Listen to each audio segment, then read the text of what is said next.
চোখের সামনে তিনটে গলা কাটা লাশ পড়তে দেখে চোখের মনি বেরিয়ে আসতে চাইল যেন তোতার। মুখের বাক্য ফুরিয়ে এলো সামনে থাকা লোকটির নৃশংসতা দেখে। হাতে থাকা তলোয়ারটা দিয়ে এখনও চুয়ে চুয়ে রক্ত পড়ছে। তাজা রক্ত যেন লাল থেকে ধীরে ধীরে সাদা কালোই বদলে যেতে লাগলো। শরীরের সর্বশক্তিতে আহ করে একটা চিৎকার দিয়েই নিজের সংবিত হারালো তোতা। ক্রুর হেসে পাশ থেকে টয়লেট টিস্যু নিয়ে তলোয়ারটা আলতো হাতে পরিষ্কার করতে লাগলো লোকটি। সামনে যে একটা মানুষ মাত্রই জ্ঞান হারিয়ে লুটিয়ে পড়ল, তাতে যেন তার কোনো খেয়ালই নেই, আর না আছে কোনো আগ্রহ। পাশে থাকা রিজন নামের ছেলেটি চোখের ইশারায় একটা গার্ডকে ইশারা দিয়ে বলল, একে নিয়ে যাও। গার্ডগুলো তোতার দিকে এগোতে গেলেই গুরু গম্ভীর কণ্ঠে রহস্যময় লোকটি বলে উঠল, ডোন্ট টাচ হার। থেমে গেল গার্ডগুলো। রিজন তাকালো লোকটির দিকে, ভুরুজোড়া হালকা কুঞ্চিত করেই বলল, হোয়াট হ্যাপেন জেহের ভাই? Are you thinking something is about this weeny girl? এতক্ষণে রহস্যময় হাসি যুক্ত মুখটা হঠাৎই ভয়ঙ্কর ভাব ধারণ করলো। তলোয়ারখানা আবার নিজের হাতের মুঠোবদ্ধ করে তির্যক চোখে তাকালো রিজনের দিকে। দাঁতে দাঁত চেপে খসখসে কণ্ঠে বলল, don't call her like any cheap word. She is not for your using. She is my target, only my. Rijon হার মেনে বলল, ওকে এস ইউ সে, কিন্তু কখন তো নিয়ে যাই একে? না, থাকো এখানে আমার সামনে, আমি দেখব ওকে। রিজন হার মানল। এই জেহেরকে আজ এত বছরও চিনে উঠতে পারল না। কখন কি করে না করে কেউ বুঝে উঠতে পারে না। এই যে এখন নারীতে অ্যালার্জি যুক্ত হয়েও আজ ওই বাচ্চা হেলে পড়া মেয়েটাকেই দেখবে তার ইচ্ছে হলো। এখন হাজার চাইলেও জেহেরের সামনে থেকে এই মেয়েটাকে সরানো যাবে না। রিজন তার মাথা ঘামালো না তোতাকে নিয়ে গার্ডদের লাশগুলোর ব্যবস্থা করতে বলে প্রস্থান করলো সে। গার্ডগুলো নিজেদের কাজ করে প্রস্থান করলো। তারা যেতে এলোমেলোভাবে পড়ে থাকা তোতার কাছে পা এগিয়ে আনলো জেহের। হাঁটু ভাঁজ করে বসে মুখটা এগিয়ে নিল তোতার খুব কাছে। ঠোঁটের কোণে রহস্যময় হাসিটা চড়া হলো তার। হাসতে হাসতে ফিসফিস করে বলল, কি দেখে ফেললে তোতা পাখি? ইস, এত দুষ্টুমি কেন করো বলো তো? তোমার দুষ্টুমির কারণেই আজ কি দেখে ফেললে? এখন আমায় আবার বাড়তি কষ্ট করতে হবে। এত কেন জ্বালাও আমায় তোতা পাখি? জেহের বিন চৌধুরী শহরের নামকরা চৌধুরী পরিবারের বড় সন্তান সে। গভীর চিন্তা বিশিষ্ট লোকটির বয়স প্রায় 28 ছুঁই ছুঁই। এই 28 বছরের জীবনে বলতে গেলে মাত্র 8টি বছরই তার কেটেছে স্নেহ আদরে। পরবর্তী সময়টুকু আর পাড়ি দেওয়ার মতো সাহায্যের হাত পায়নি বলে চলে। ব্যবসাটা পারিবারিক খানদানি থেকে পাওয়া না, বরং নিজের জেদের বসেই শুরু করেছিল সে চৌধুরী ইন্ডাস্ট্রিজ। সে থেকেই মাত্র কয়েক বছরে সাফল্যতার আকাশচুম্বী। ছোটবেলায় বাবা হারানোর পর জন্ম দেয়নি মা, তাকে বেছে নেয়নি, বেছে নিয়েছে তার নতুন সংসারকে, বেছে নিয়েছিল নতুন স্বামী সন্তানদের। সেই থেকে মায়ের প্রতি এক তীব্র ক্ষোভ তার। পৃথিবীর সকল নারীর প্রতি ক্ষোভ। নারীরা শুধু পুরুষ দেহ খোঁজে, এমন এক বদ্ধমূল ধারণা নিজের মধ্যে পুষে রেখেছে জেহের। সমাজের সামনে সে একজন সফল ব্যবসায়ী হলেও গোপন রাজ্যে সে তথাকথিত মাফিয়া নামেই পরিচিত। মানুষ খুন তার নিত্যদিনের খেলা। আর আজও এমন একটা শুভ কাজ করার সময় তাকে দেখে ফেলেছে তার ছোট্ট তোতা পাখি। জ্ঞান ফিরতেই নিজেকে নিজের পরিচিত রুমে আবিষ্কার করলো তোতা। প্রায় মাসখানেক আগেই বাবা তাকে রাজশাহীর ছোট্ট একটা গ্রাম থেকে এনে তাকে এখানে রেখে গেল। মূলত কর্ম থাকলে এটা তারও বাড়ি হতো, কিন্তু ভাগ্যের নির্মম দোষ। তোতার বাবা চৌধুরী পরিবারের ছোট সন্তান। সেই কালে কাউকে কিছু না জেনে হুট করে তোতার মাকে বিয়ে করে আনার কারণে তাদের মেনে নিতে পারেনি তোতার দাদামশাই। তার আত্মসম্মান ছিল প্রখর, তাই তো নিজ ছেলেকে ঘর ছাড়তে বলেছেন। তোতার বাবাও ভালোবাসার টানে ছেড়ে এসেছিল পরিবার ও পারিবারিক ব্যবসা, স্থান নিয়েছিল রাজশাহীর একটা গ্রামে। সেই থেকে বাড়িমুখো হয়নি তারা। তবে বাবার শেষ ইচ্ছে মেটাতেই তার মৃত্যুকালে এসেছিলেন তোতার বাবা। তখন অবশ্য তোতাকে নিয়ে আসেনি। তোতার মেজ চাচা বেশ করে ছোট ভাইকে বলেছিল, অনেক তো হলো, এবার বাড়ি ফিরে আসতে। ভদ্রলোক রাজি হয়েছে, তবে বলেছে তার মেয়েকে নিয়েই আরও কিছুদিন পরে ফিরবে। সেই থেকে প্রায় 6 বছর পার হয়ে গেল, তবু তিনি ফিরল না। তবে মেজ ভাইয়ের সাথে যোগাযোগ রেখেছেন। গত কিছুদিন আগেই তিনি হুট করে সিদ্ধান্ত নিলেন তোতাকে ঢাকা থেকে অনার্স পড়াবেন। তাদের এমন সিদ্ধান্ত মানে তাদের এমন সিদ্ধান্তের মানেটা খুঁজে পেল না তোতা। কই, বাবা মা তো কখনো তাকে আলাদা করার কথা ভাবেনি। বাবার বাণীর সামনে তোতা আর না করতে পারল না, আসতেই হলো এই বাড়িতে। তবে তোতা এটা বুঝে উঠতে পারছে না তারা কেন আসলো না। এই বাড়িতে তো তার থেকে তার বাবারই বেশি অধিকার। কিরে, হুট করে কোথায় চলে গিয়েছিলি? জ্ঞান হারিয়ে পড়লি আবার? তোতার ধ্যান ভাঙলো চাচাতো ভাই রোহানের বউ সাথী ডাকে। ফিরে তাকালো তোতা তার দিকে। আসলেই তো সে জ্ঞান হারালো কি করে। ভাবতে ভাবতে আস্তে করে উঠে বসলো। তখনকার কথা মনে পড়তেই আটকে উঠল সে। এই বাড়িতে আসার পর থেকে জেহের বিন চৌধুরীর উপর একটা প্রতিশোধ প্রবণতা কাজ করছে। সেটার অবশ্য যথেষ্ট কারণও আছে বটে। আজ সকালে জেহেরকে ভুলবশত রোহানের ছোট্ট প্রেস্ট্রিটা সামনে দিতেই রেগে বোম হলো জেহের। তোতা নিজের ভুল বুঝে জেহেরের সামনে থেকে পেস্ট্রিটা সরানোর আগে জেহের সেটা নিয়ে এক থাপেই তোতার মুখে মেখে দিল তারই প্রতিশোধ নেওয়ার প্রবণতাই তোতার দুষ্টু মাথায় বুদ্ধি এলো। দুপুরের খাবার পর হুট করে তোতার চোখে পড়লো জেহের আয়নার সামনে দাঁড়িয়ে তৈরি হচ্ছে। তা দেখেই তোতা দৌড়ে বাড়ির বাইরে গিয়ে গ্যারেজে গিয়ে জেহেরের গাড়িটার একটা চাকার সামনে হাঁটু গেড়ে বসলো। এরপর ওনার ভাঁজ থেকে ছোট্ট একটা আলপিন নিয়ে যেই না খুশি মনে টায়ারটা ফুটো করতে যাবে, তখনই মেন ডোরের দিকে চোখ পড়লো। জের পরিপাটি হয়ে বেশ ভাব নিয়ে গাড়ির দিকে এগিয়ে আসছে। গলা শুকিয়ে এলো তোতার। লোকটা তাকে দেখলেই বুঝে ফেলবে কিছু না কিছু গন্ডগোল আছে। কোথায় লুকোবে করে গাড়ির ডিকিতেই সুবিধা মনে হলো। যেমন ভাবা তেমন কাজ। আস্তে আস্তে গিয়ে গাড়ির পেছনের ডিকিতে চড়েছিল। তারপর জেহের গাড়ি নিয়ে যেখানে গেল তোতাও পৌঁছে গেল সেথায়। জেহেরের সাথে সাথে কৌতূহলবশত পিছু নিতেই দেখতে পাই জেহেরের অমন নীলা। আর তারপরই তো ভয়ে সাথীর দিকে তাকিয়ে তোতা এক গ্লাস পানি চাইল। সাথীও টেবিল থেকে নিয়ে দিল। তোতা ঢকঢক করে পানি খাওয়ার সময় হঠাৎই রুমের দরজায় কারোর চোখ পড়তেই কাশতে কাশতে নাকে মুখে পানি ছড়িয়ে গেল তার। সাথী ব্যস্ত হয়ে গ্লাসটা নিয়ে পাশে রেখে তোতাকে দেখতে লাগলো। কিন্তু তোতার দৃষ্টি তখনও দরজায় হেলান দিয়ে দাঁড়িয়ে থাকা জেহেরের দিকে। লোকটা কেমন নির্ভীকভাবে তাকিয়ে আছে তার দিকে।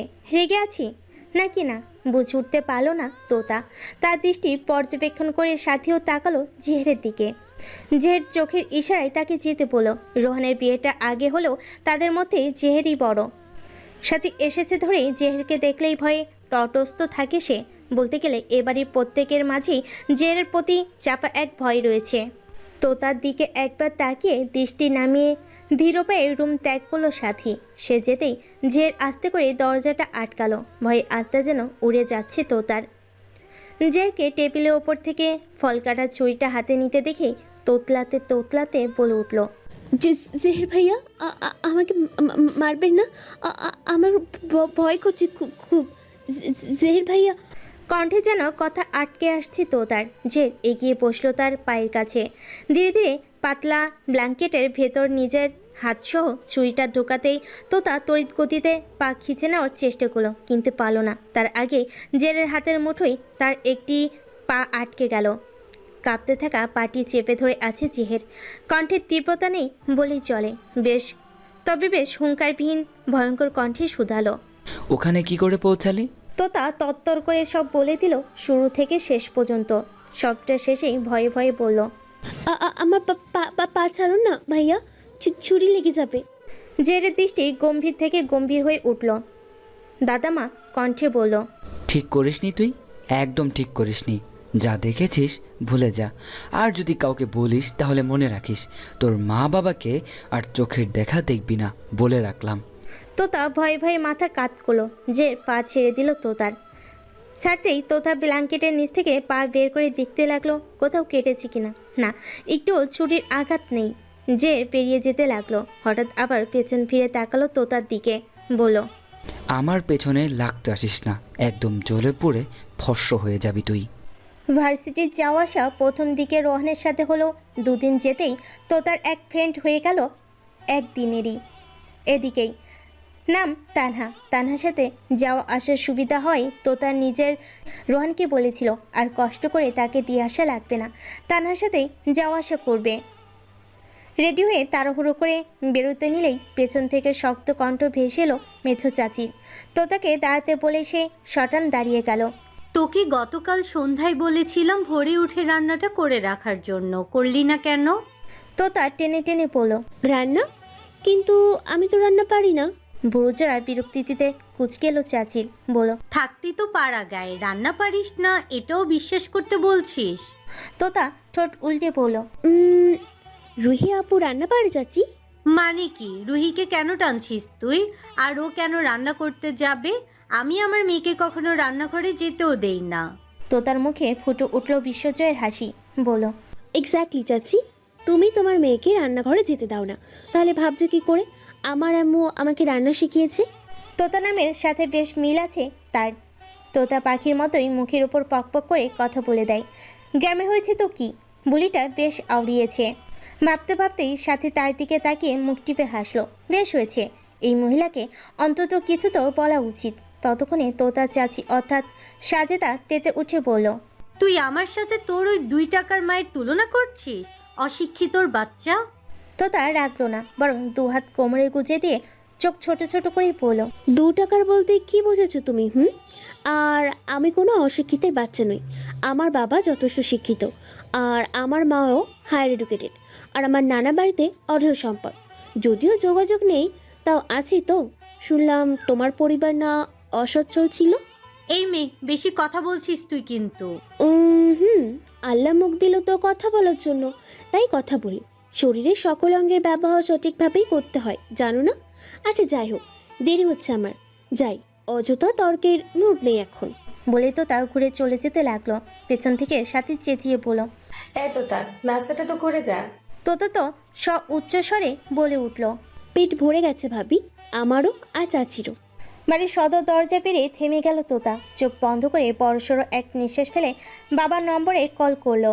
রিসিভ করতেই নরম কণ্ঠে বলল। কেমন আছো আব্বু? হ্যাঁ রে আম্মু, আমি বেশ আছি। তুই কেমন আছিস বল? আমি বাড়ি ফিরবো আব্বু। এই ধুলোময় শহর আমার একদম ভালো লাগে না। মানুষগুলো কেমন বহুরূপী। ওপাশ থেকে তোতার বাবার হালকা হাসির স্বর শোনা গেল। তিনি বললেন। কেন রে আম্মু, তোকে কি কেউ কিছু বলেছে? ধুর আব্বু, আমি কি বলবে? বাড়ির সবাই আমাকে খুব ভালোবাসে। আমাদের থেকেও বেশি? তোতার কণ্ঠস্বর মলিন হলো। অজানায় দৃষ্টিপাত করে আস্তে করে বলল। তোমাদের মতো করে কেউ ভালোবাসতে পারে না আমায় আব্বু। বুঝলাম, আমার আম্মুটার খুব মন খারাপ করেছে। কিন্তু আম্মু, এখন থেকে তো তোকে ওখানেই থাকতে হবে কয়েকটা দিন। একটু ধৈর্য ধরে থাক মা। তোমরা আসবে না আব্বু? আসবো তো আম্মু। আমরা কি আমাদের কলিজাটাকে না দেখে থাকতে পারি? আর আমরা না গেলে তুই চলে আসবি আমাদের কাছে। আম্মু কেমন আছে আব্বু? তোর আম্মু ভালো আছে রে মা। তুমি আমাকে আম্মুর সাথে কথা কেন বলিয়ে দাও না আব্বু? তোতার বাবার কণ্ঠ কেমন যেন শোনালো। কথা ঘুরিয়ে নেওয়ার উদ্দেশ্যে বলল। তোর দেরি হয়ে যাচ্ছে না আম্মু, এখন রাখ, পরে না হয় তোর আম্মুর সাথে কথা বলিস। যা ভার্সিটি যা। কেটে দিল ফোনটা। তোতা ফোনের দিকে তাকিয়ে তানহাকে মেসেজ দিতে দিতে সামনে হাঁটতে লাগলো। হঠাৎই শক্ত কিছু একটার সাথে ধাক্কা খেতেই বিরক্তি দিতে উচ্চারণ করে বলে উঠল। উফ, এই মাঝপথে আবার কবে দিয়াল টানলো? সামনে চোখ দিতেই আত্মার পানি শুকিয়ে এলো তার। তার সামনে শটান হয়ে দাঁড়িয়ে আছে স্বয়ং জেহের বিন চৌধুরী, যার বাজ পাখি নেই চোখ দুটো তার দিকে নিবদ্ধ। তোতা হাঁ করে তাকিয়ে আছে এই শান্তশিষ্ট লোকটার দিকে। কি বলবে? এই লোকটাই ঠান্ডা মাথায় তিনটা মাথা দেহ থেকে আলাদা করে দিয়েছিল। কোথায় যাওয়া হচ্ছে? কলেজ যাচ্ছি ভাইয়া। কলেজ? তোতা প্রথমে উপর নিচ মাথা ঝাঁকালো, তৎক্ষণাৎ আবার ডানে বামে নাড়িয়ে পড়ল। না না, সরি, আমি এখন ভার্সিটিতে পড়ি, ভুলেই গেছিলাম। উল্টোপাল্টা কিছু যদি শুনতে পাই? তোতা দ্রুত দুপাশে মাথা নাড়িয়ে পড়ল। শুনবেন না, তার আগেই আপনার কান পচে যাবে। যে নাক কুচকে বলতে নিল। হোয়াট? তার আগেই তোতা ছুটে গেল বাড়ির মেন গেটের দিকে। যেতে যেতেই উচ্চস্বরে হেসে বলল। আমার নামে কেউ কিছু জানলে আপনারটাও সবাই জানবে, সো বি কেয়ারফুল। আমি আপনার থেকেও ভয়ঙ্কর। আর কে পায় তোতাকে? বাইরে গিয়ে ছুটল সে। আপন মনে ঠোঁটের কোণে হাসি ফুটে উঠল জেহেরের।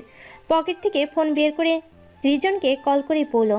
তোতা পাখি বাইরে গিয়েছে, দূর থেকে ওর খেয়াল রাখবি, এক মুহূর্তের জন্য চোখ আড়াল করবি না। কল রেখে আবারও হেসে উঠল জেহের। মনে মনে বলে উঠল। সত্যিই তুমি ভয়ঙ্কর, আমার থেকেও বেশি। তাই তো এই আমাকেও কাবু করে ফেললে তুমি, তোতা পাখি। বেসিনের আয়নার সামনে দাঁড়িয়ে নিজের মুখের দিকে তাকাতেই একপাশের চাপদারির উপর টকটকে তাজা রক্ত দেখতে পেল জেহের। বিরক্ত হয়ে হাতটা ভালো করে ধুয়ে নিয়ে গালের রক্তটুকু ধুয়ে নিল। পেছন থেকে রিজন জিজ্ঞেস করলো, ভাই এর পরিবারের কথা? জানিয়ে দে, হাই রোডে গাড়ি অ্যাক্সিডেন্ট করে মারা গিয়েছে। লাশ দেখতে চাইলে বলবি তা পাওয়া যায়নি, আর 2 কোটি টাকা দিবি যে কোনো একটা সিএনজিওয়ালার নাম করে। ব্যাস, চুকে গেল। রিজন তাকালো পেছনে পড়ে থাকা ক্ষত বিক্ষত লাশটার দিকে। একটু আগেই লোকটা বড় বড় বুলি ছুটছিল, এখন সব শান্ত। অবশ্য লোকটার জন্য মায়া হচ্ছে না কারোরই, কারণটা তার কর্ম। নারী পাচারকারী গ্যাংয়ের সাথে দীর্ঘদিন ধরে জড়িত। যদিও এখনও আসল কালপিটকে ঠিক চেনা যায়নি, কিন্তু এই পাতি লোকটার কথা আরও আগে কানে এসেছিল জেহেরের।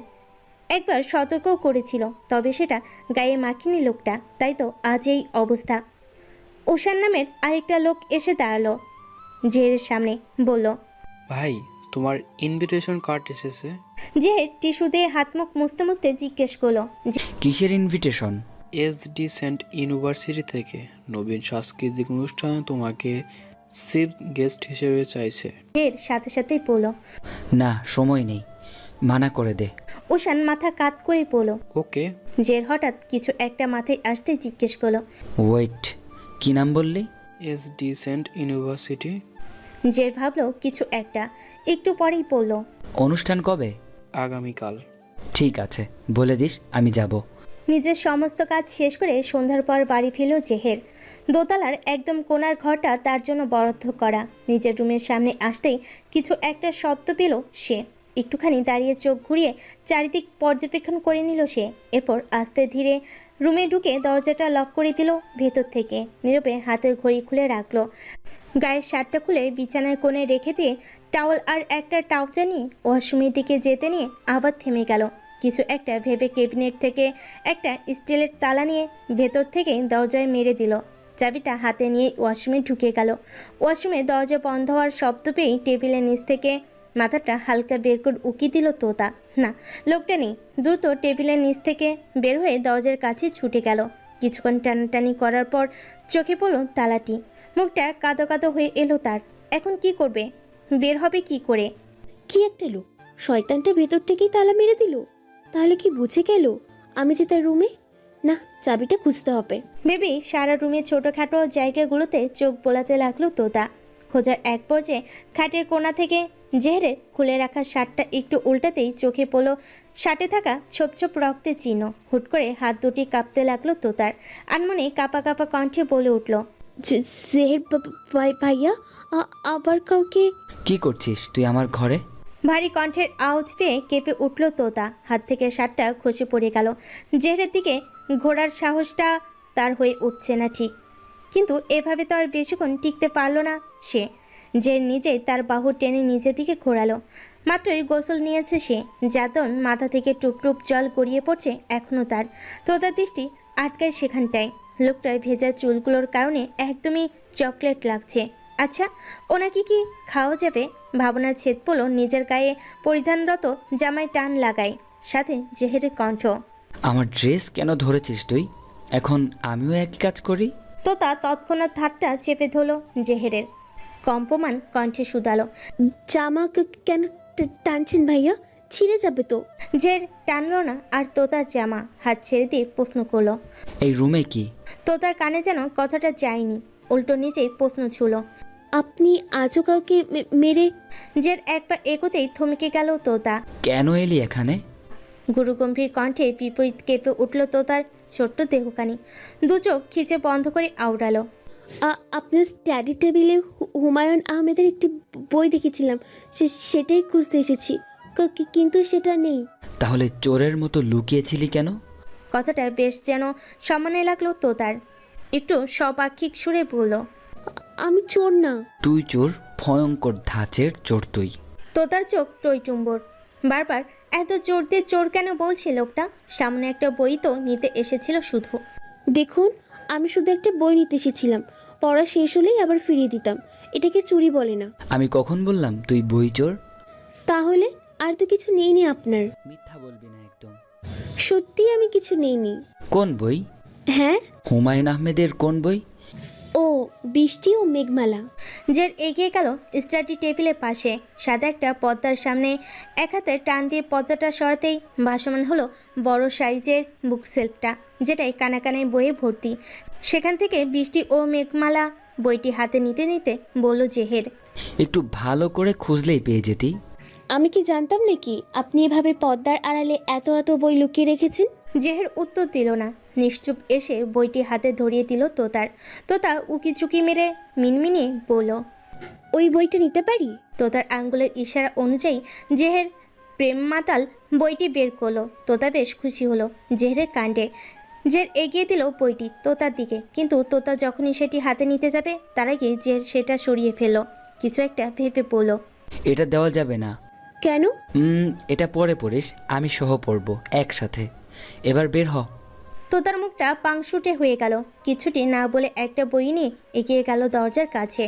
যাওয়ার আগে হুট করে পেছন ফিরে জেহের উদ্দেশ্যে জোর গলায় বলে গেল, আমি কিন্তু চোর না। তোতার এহেন কাণ্ডে হাসলো জেহের, নিজেই আওড়ালো, আমার কঠিন পাহারাযুক্ত মনটা চুরি করে আবার বলছো চোর না? তুমি খুব ধূর্ত চোর, বুঝলে তোতা পাখি? ভীষণ ধূর্ত। ভার্সিটির নবীন সংস্কৃতি অনুষ্ঠানের আয়োজন বেশ জমকালোভাবেই করা হয়েছে। ভার্সিটির বড় মাঠের আনাচে কানাচে লোকজনে ভরপুর। একপাশে বড় স্টেজটা সকলের দৃষ্টিপাত করার মতোই। ছাত্রছাত্রীরা সেজেছে আজ নতুন নতুন সাজে। প্রতি বছরই এমন জাঁকজমকভাবেই পালন করা হয় এই অনুষ্ঠানটি। সময়ে উপস্থিত হয়েছে প্রধান অতিথি স্বরূপ জেহরবিন চৌধুরী, তার সাথে রয়েছে অ্যাসিস্ট্যান্ট রিজন আর উশান, আর চারপাশে ছড়িয়ে ছিটিয়ে রয়েছে কিছু পোশাকধারী কয়েকজন গার্ডস। তবে তারা কিছুটা দূরেই অবস্থান করেছে বেশ। জের সহ আরও কয়েকজন বিশেষ মানুষের জন্য সামনের দিকে বিশেষভাবে বসার আয়োজন করা হয়েছে। সেখানে গিয়ে পায়ের ওপর পা তুলে বসেছে জেহের। 28 বছর বয়সী পেশিবহুল যুবকের দেহে সাদা শার্টের উপর ছাইরঙা মেদিকটের ফর্মাল গেট আপটা যেন একটু বেশি মানিয়েছে। মাথায় সিল্কি চুলগুলো জেল দিয়ে স্পাইক করা, যার কয়েকটা গোছা চুল এসে ঠেকেছে তার শুভ্র ভাঁজের কপাল জুড়ে। গাল ভর্তি চাপদাড়ির শেপ যেন একটু বেশি নজর কাছে আশপাশের অতি সুন্দরী ললনাদের। তবে সেই সুদর্শন জেহরবিন চৌধুরীর চোখ আটকায় না এত ললনাতে। তার তৃষ্ণার্ত চোখ দুটি খুঁজে চলেছে এক কাঙ্ক্ষিত নারীকে, যার জন্য অতি ব্যস্ততার মাঝেও আজকের অনুষ্ঠানে আসতে রাজি হয়েছে সে। চারিদিকে দর্শকের আসনের সারিতে চোখ বুলিয়ে পেল না সেই কাঙ্ক্ষিত নারীকে। বুড়োজোড়া কুচকে এলো তার। পাখি কি আসেনি? সকাল থেকেই তো তেমন দেখাও হয়নি তার সাথে, যে নিজেই তেমন দেখা করতে চায়নি। রোজকার মতোই বেরিয়ে এসেছিল সে। আচ্ছা, হতেও তো পারে তোতা এসব নয়েজি অনুষ্ঠান পছন্দ করে না হয়তো, তাই আসেনি। কথাটা ভাবতেই মুখটা পাংশুটে হয়ে এলো তার। চারিদিকে উচ্চ আওয়াজে গানগুলো বিরক্তিকর লাগছে যেন। স্টেজে গানের তালে তালে একের পর এক এসে নেচে যাচ্ছে আরও কত কি। তবে এসবের কিছুই মন কাটছে না জেহেরের। ইচ্ছে করছে উঠে চলে যেতে। চোখ বুলিয়ে এবার খুঁজতে লাগলো রিজন বা উশানকে। তখন উচ্চ শব্দের আওয়াজ কমে কানে এসে বাজলো সফট নয়েজের গিটার আর উলকালেলের সংমিশ্রণে একটি সুর। সাথে সাথেই বিস্তর লোকের মুখে সশব্দে উরধ্বনি। পাশে থাকা আরেকজন বিশেষ অতিথির অতি উচ্ছ্বাসিত হয়ে বলা, ওয়াও, হোয়াট অ্যামেজিং পারফরমেন্স। কথাটি দরুন জেহের বিরক্তিকর চাহনি নেই। এক নজর স্টেজের দিকে ঘুরে তাকিয়ে আবার চোখ ঘুরিয়ে নিল। মুহূর্তে কিছু একটা মাথায় আসতেই আবারও সচকিত হয়ে তাকালো স্টেজে। সে কি ঠিক দেখছে? নিজের মনের বদ্ধমূল ধারণাটাকে সঠিক কিনা যাচাই করার উদ্দেশ্যে চোখের রোদ চশমাটা একটানে খুলে তাকালো আবার স্টেজে। না, সে তো ঠিকই দেখছে। পাশে সফট নয়েজে বাজছে মন মাতানো গান। দিশাহারা কেমন বোকা মনটারে।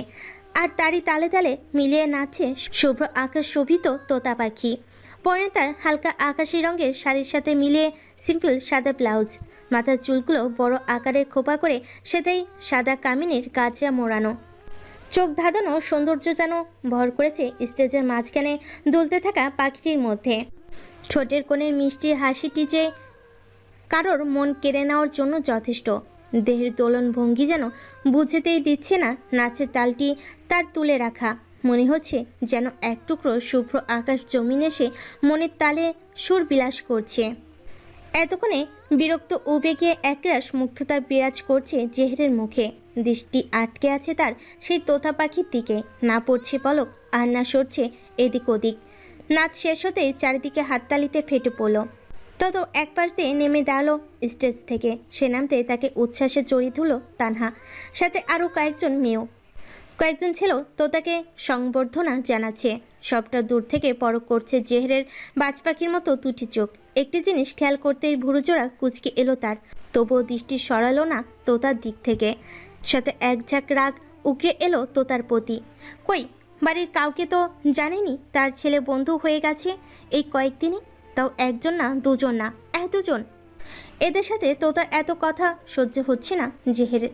বুকের ভেতরটা হাঁসফাঁস করছে বেশ। রাগে মাথাটা ভারী হয়ে আসছে তার। আশপাশ তাকিয়ে রিজনকে ডেকে কিছু একটা বলতেই রিজন ছুটল নিজের কাজে। এদিকে স্টেজের পাশে দাঁড়িয়ে খুশি মনে সবার পারফরমেন্স দেখছে তোতা। হঠাৎ করেই পরিচিত একটি মেয়ে এসে বলল। তোতা আশপাশ ঘুরে দেখল না তানহা মেয়েটা এখনো আসেনি। সেই কতক্ষণ আগে সে তার ভালোবাসার মানুষের সাথে একটু ঘুরে আসছি বলে যে গেল, এখনো এলো না। এখন আবার তোতাকেই বা কেন ডাকছে কে জানে। তোতা ভিড় ঠেলে বেরিয়ে এলো। জানে তানহা কোথায় থাকতে পারে, তাই তো খোঁজাখুঁজি না করে এগিয়ে গেল চারুকলা ভবনটির দিকে। তিনতলায় উঠে এদিক ওদিক তাকিয়ে আস্তে করে একবার ডাকলো তানহাকে, কিন্তু কোনো সার শব্দ পাওয়া গেল না তার। আস্তে আস্তে এগিয়ে গিয়ে একটা রুমের দিকে চোখ যেতে হা হয়ে গেল তোতার মুখ। চোখ দুটো রসগোল্লার চেয়েও যেন বড় হয়ে এলো। সামনে ভাসছে তানহা আর তার প্রেমিক শাওনের মুখ, যারা এই মুহূর্তে একে অপরকে গভীরভাবে চুম্বনে লিপ্ত। মুখের উপর নিজের বাহাতটা যেন আপনা আপনি চলে এলো তোতার। কি দেখছে সে? হঠাৎ কল্পনার বাইরে গিয়ে কেউ একজন তাকে হ্যাসকা টান দিয়ে সামনের একটা নিরিবিলি রুমে নিয়ে গেল। অন্ধকার রুমে দেওয়ালের সাথে চেপে ধরল তোতাকে। তোতা এবার ভয়ে চেঁচিয়ে বলল, কে?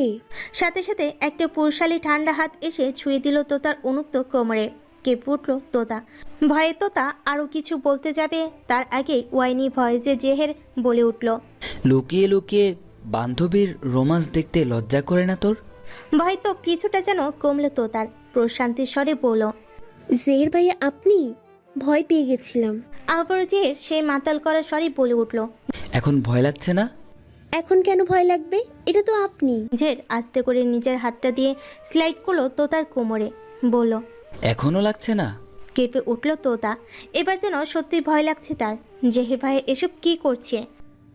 ভাইয়া কি করছেন আপনি? ছাড়ুন। কেন ছাড়বো? তুই নিজেই তো কোমর উন্মুক্ত করে রেখেছিস, যেন ছেলেরা এসে প্রজাপতির মতো ছুঁয়ে দেয় তোর এই দুধ ফর্সা কোমর। রাগ লাগছে তোতার, বিরক্তি নিয়ে বলল, কিসব বলছেন আপনি? ছি। ভুল বললাম? তাহলে শাড়ি কেন নেই তোর এইখানটায়? খুব তো নেচে সকলের দৃষ্টি আকর্ষণ করলি, সেই সাথে যে সবার লোলুপ দৃষ্টিটা তোর এই কোমরেও পড়েছে, সেটা খুব এনজয় করেছিস তাই না? তোতা চোখ নামিয়ে তাকালো নিচের দিকে। সত্যি অনেকটা সরে আছে শাড়িটা। ভাঁজ পিন আপ করে পেঁচিয়ে কোমরে গুজেছিল নাচের সময় তার দৌড়ুনি। কথা নেই কেন বল? এত কামনা তোর ছেলে সঙ্গের? তাহলে বল, এক্ষুনি তোর ইচ্ছে পূরণ করে দিচ্ছি। বলতে বলতে তোতাকে হ্যাঁচকে টানে নিজের সাথে আরেকটু পেঁচিয়ে ধরল জেহের। তোতা ছোটার চেষ্টা করছে বারংবার, কিন্তু জেহেরের পেশিবহুল দেহের সাথে ঠিক পেরে উঠছে না। জের অপেক্ষা করলো না তোতার উত্তরের। কোমরে থাকা হাতটি আস্তে করে এনে ছুঁয়ে দিল তোতার গুজে রাখা শাড়ির আঁচলে। সেখানটায় খামচে ধরতেই ছলাৎ করে উঠল তোতার কলিজাটা। ভয়ে গলা শুকিয়ে আসছে তার। কি করতে চাইছে লোকটা? চোখ দুটো ছলছল করে উঠল। কোনো মতে জেরকে বাধা দেওয়ার চেষ্টা করে বলল, কি করছেন ভাইয়া? আমার ভুল হয়ে গেছে। আর করব না, প্লিজ আপনি এরকম করবেন না। সাথে সাথে জেহেরের অগ্নিদৃষ্টি নিক্ষিপ্ত হলো তোতার পানে। জমে গেল তোতা। হাত পা অনবরত কাঁপছে তার। তবুও যেন জেহেরের ভয়ে ভেতর থেকে একটা শব্দ বের হতে পারছে না। জেহেরের হাতটা যখন তোতার বাম কাঁধের ব্লাউজ থেকে শাড়ির পিনটা খুলতে ব্যস্ত, তোতার চোখ থেকে তখন নোনা অশ্রুকণা গড়িয়ে পড়তে ব্যস্ত। সহ্য করতে না পেরে হুট করে ফুপিয়ে কেঁদে উঠল তোতা। আদৌ তাতে কি কিছু যায় আসে জেহের? যে নিজের মতোই শাড়ির পিন আপটা খুলে আঁচল ছেড়ে আবার পিন আপ করে দিল তোতার কাঁধের কাছটায়। তোতার অশ্রুসিক্ত নয়নের দিকে তাকিয়ে হুট করে ঠোঁটের কোণে গোপনে এক চিলতে হাসি খেলে গেল তার। আলতো করে তোতা পাখির ছোট্ট দেহটাকে নিজের বুকে আগলে নিল সযত্নে, কানের কাছে ফিসফিসিয়ে বলল, ডোন্ট আফ্রেড বেব, কুল, আমি কিছু করছি না। কথাটা মন্ত্রের মতো কাজ করলো তোতার কাছে। অবাক হয়ে ভেজা চোখের পাপড়ি নিয়েই তাকালো জেহরের উজ্জ্বলতর নেশাযুক্ত মুখের পানি। জের আলতো করে দুহাতের আঁচলে পুড়ে নিল তোতার গোলগাল মুখখানি, বৃদ্ধা আঙ্গুল দিয়ে মুছিয়ে দিল দুই নয়নের অশ্রু। চোখ দুটি হালকা ছোট ছোট করে জিজ্ঞেস করলো, ব্লাউজের গলা এত বড় করে কাটা কেন? তোতা চোখ নামালো, নাক টেনে বলল, এটা সাথী ভাবির শাড়ি, ব্লাউজও তাই একটু লুজ। আমি তো আর আসার সময় শাড়ি নিয়ে আসিনি। জের ছোট্ট একটা নিঃশ্বাস ফেলে পড়ল, তো শাড়ি লাগলে বলতেই তো পারতে আমায় না হোক অন্যদের বলতে। সময় তো তেমন ছিল না, আর নাচের সাথে ভাবির শাড়িটাও বেশ মিলেই গিয়েছিল, তাই ভাবি বলেছিল এটা পরতে। তোতা পাখি যে নাচতেও পারে তা তো জানা ছিল না। কৃতিত্ব হরণ করার জন্যই বুঝি নাচলে আজ। কিন্তু সবাই যে তাকিয়ে তাকিয়ে দেখছিল, তাতে তো কারোর বুক পড়েছে। ব্যক্তিগত জিনিস সবাই কেন দেখবে? জের আলতো কোমল কণ্ঠের কথাগুলো নিতান্তই স্বাভাবিক লাগছে না তোতার কাছে। সচকিত দৃষ্টিতে তাকালো সে জেহেরের দিকে, তবে জেহের তার দৃষ্টিখানা পরোয়া না করে আবার একটু কঠোর কণ্ঠে শুধালো, স্টেজের পাশে ছেলেগুলোর সাথে এত কথা কিসের তোর? ওরা সবাই মিউজিক ব্যান্ডের পার্টনার, আমাদেরই ব্যাচ, তবে ডিপার্টমেন্ট ভিন্ন সবার। জেহেরের দৃষ্টি বোলালো তোতার মুখখানিতে। বেশ কিছুক্ষণ পর বলল, ঠিক আছে, এবার বাড়ি চল। বলেই তোতার হাত ধরে পেছনে ঘুরতে নিলে তোতা বাধা দিয়ে বলল, না, জের পিছনে ঘুরে জিজ্ঞাসু দৃষ্টিতে তাকাতেই তোতা বিড়বিড় করে বলল, আমার ওই মিউজিক ব্যান্ডের সাথে একটু পর পারফরমেন্স আছে গানের। জের ভুরুকুটি করে জিজ্ঞেস করলো, গানটাও গাইবি? জেরের দৃষ্টি পর্যবেক্ষণ করে তোতা এতটুকুই আবিষ্কার করলো যে জের নিশ্চিত চাইবে এখন বাড়ি যেতে। আর যদি তোতা রাজি না হয় তাহলে সেদিনের লোকগুলোর মতো শরীর থেকে মাথাটা না ভেবেই দ্রুত বলে উঠল, আপনি না চাইলেই গাইবো না, বাড়ি যাব। তোতার ভয়তো দৃষ্টি দেখে ফিক করে হেসে দিল জেহের। হাত বাড়িয়ে তোতার চুলের খোপাটা খুলতে খুলতে বলল, ঠিক আছে, তোর পারফরমেন্স শেষ হলেই আমার কাছে চলে আসবি, ফ্রন্ট স্টেজের কাছে, দেন ফিরবো। তোতা একটু উচ্ছ্বাস নিয়ে জিজ্ঞেস করলো, আপনি আমার সাথে করে নিয়ে যাবেন? জের তোতার লম্বা ঘন চুলগুলো পুরো পিঠ জুড়ে ছড়িয়ে দিতে দিতে বলল, নেওয়ার তো ইচ্ছে নেই, কিন্তু না নিলেও ভয় হচ্ছে। আজ তোর বাসে যাওয়াটা নিরাপদ নয়। তোতা কি বুঝলো না তা আর জানতে চাইল না জেহের। তোতার এক হাত ধরেই বেরিয়ে এলো অন্ধকার রুম থেকে। হাঁটতে হাঁটতে চোখে পড়ে নিল রোদ চশমাটি। এতক্ষণে কোমল কণ্ঠস্বর কোথাও যেন উবে গেল। একটু তরির কণ্ঠের স্বরে সামনে তাকিয়ে বলল, যেভাবে আছিস এভাবেই যেন থাকে শাড়ি এবং চুল, নড়লে তুই শেষ। ওয়ান মোর, লুকিয়ে লুকিয়ে বান্ধবীর রোমান্স না দেখে মন চাইলে সোজা চলে আসবি, নিজেই প্র্যাকটিক্যালি ধারণা নিতে পারবি। জেরের দামি এসি কারটাই ফ্রন্ট সিটে বসে খুব মনোযোগ দিয়ে মোবাইল কুতাকুতি করছে তোতা। কাকে একটা যেন অনবরত মেসেজ করে যাচ্ছে। বিষয়টা স্বাভাবিক হলেও জেহেরের কাছে বিরক্তিকর। মেয়েটা এত কী করছে ফোনে? বিরক্তির চরম সীমায় পৌঁছে হুট করে গাড়িতে ব্রেক কষল জেহের। তাতেই হুমড়ি খেয়ে হাত থেকে তোতার ফোনটা পড়ে গেল। অবাকে চরম সীমায় পৌঁছে গেছে তোতা। হাঁ করে তাকালো জেহেরের দিকে। পরক্ষণে ফোনের কথা মাথায় আসতে নিচ থেকে ফোনটা তুলে চেক করতে লাগলো। না বাবা, ভাঙেনি। এবার ভুরু কুচকে জেহেরের দিকে তাকিয়ে জিজ্ঞেস করলো, কি হলো? খালি রাস্তায় এভাবে গাড়ি কেন ব্রেক করলেন? জেহেরের দৃষ্টি সামনে নিবদ্ধ, ভাবলেশীন কণ্ঠে বলল, কটা বাজে? তোতা সময় দেখে বোকার মতো করেই বলল, 6:44। শুনেই জের ইজি মেশানো গাড়ির সিটে হেলান দিয়ে চোখ বুজে বলল, ডোন্ট ডিস্টার্ব মি, আমি ঘুমাবো। হা হয়ে গেল তোতা। বলে কি এই লোক পাগল নাকি? মাঝ রাস্তায় হুট করে গাড়ি থামিয়ে এই ভর সন্ধ্যায় বলে ঘুমাবে। আরে আর 20 মিনিট পরই তো বাড়িতে গিয়ে ঘুমাতে পারবে। ভেবে তোতা যেন কিছু বলার জন্য মুখ খুলতে যাবে, তখনই জের আগের অবস্থা থেকে গাড়ির ড্যাশবক্স থেকে পিস্তলটা বের করে উপরে রাখলো। ব্যাস, এতে সপ্তম ফুস হয়ে গেল তোতার। চুপটি করে শুধু তাকিয়ে দেখলো নীরব জেহেরকে। আর মনে মনে কত শত গালি যে দিল তা গণনার বাইরে। ক্লান্ততাই সত্যি জেহেরের চোখ দুটি লেগে এসেছিল। যখন ঘুম ভাঙলো উঠে বসে নিজের পাশে খুঁজে পেল না তোতাকে। বুকটা মিনিট খানেকের জন্য কেমন যেন লাফিয়ে উঠল তার। কোথায় গেল তোতা পাখি? সামনে চোখ যেতেই দেখলো রাস্তার ধারে ছাউনির নিচে দাঁড়িয়ে তোতা একটা ছেলের সাথে হেসে হেসে কথা বলছে। দেখে শরীরে কেমন ঝাঁঝা করে গেল জেহেরের। রাগে গাড়িটা স্টার্ট দিয়ে এগিয়ে গিয়ে থামলো তোতাদের সামনে। গ্লাস নামিয়ে তোতার দিকে তাকালো, দেখলো তোতা সেই হাসি মুখে এগিয়ে আসছে। এসে গাড়িতে উঠে বসতে বসতে বলল, এই এতক্ষণে ঘুম ভেঙেছে আপনার? যাক বাবা, এবার চলুন বাড়ি, আকাশ ডাকছে, এই এক্ষুনি বৃষ্টি নামবে বলে। নাম? জের উচ্চারিত একটা শব্দে ভুরু কুচকালো তোতা। জিজ্ঞেস করলো, নাম মানে? গাড়ি থেকে নাম, ওই ছেলের সাথেই ফির তুই। তোতা বিরক্ত হয়ে বলতে নিল। আরে কি আছো? তৎক্ষণাৎ জেহেরের হাতটা পিস্তলের দিকে এগোতে দেখেই পয়পন্তর করে ওরে বাবারে বলে নেমে দাঁড়ালো গাড়ি থেকে। সাথে সাথে জেহের গাড়ির হাওয়াই বেগে ছুটিয়ে চলে গেল দৃষ্টির বাইরে। এদিকে তোতা বোকার মতো সেদিকে তাকিয়ে থেকে আপন মনেই বলল, সত্যিই চলে গেল? খানিক বাদেই ঝুমঝুমিয়ে বৃষ্টি নামলো ধরণীর বুকে। রাতে ল্যাম্পপোস্টের নিশুতি আলোর মাঝে গায়ে না পেয়ে হাঁটা ধরল তোতা। তখনকার লোকটার নাম তাসান। সে অবশ্য বলেছিল তার সাথে যেতে, কিন্তু এই রাতে তোতার মনে হয়নি একজন অচেনা ব্যক্তিকে এতটা বিশ্বাস করা উচিত নয়। তাই তো একে হাঁটছিল বৃষ্টিতে ভিজতেই। একটু আগেই কোথা থেকে যেন তাসান তার পাশে পাশে হাঁটতে লাগলো।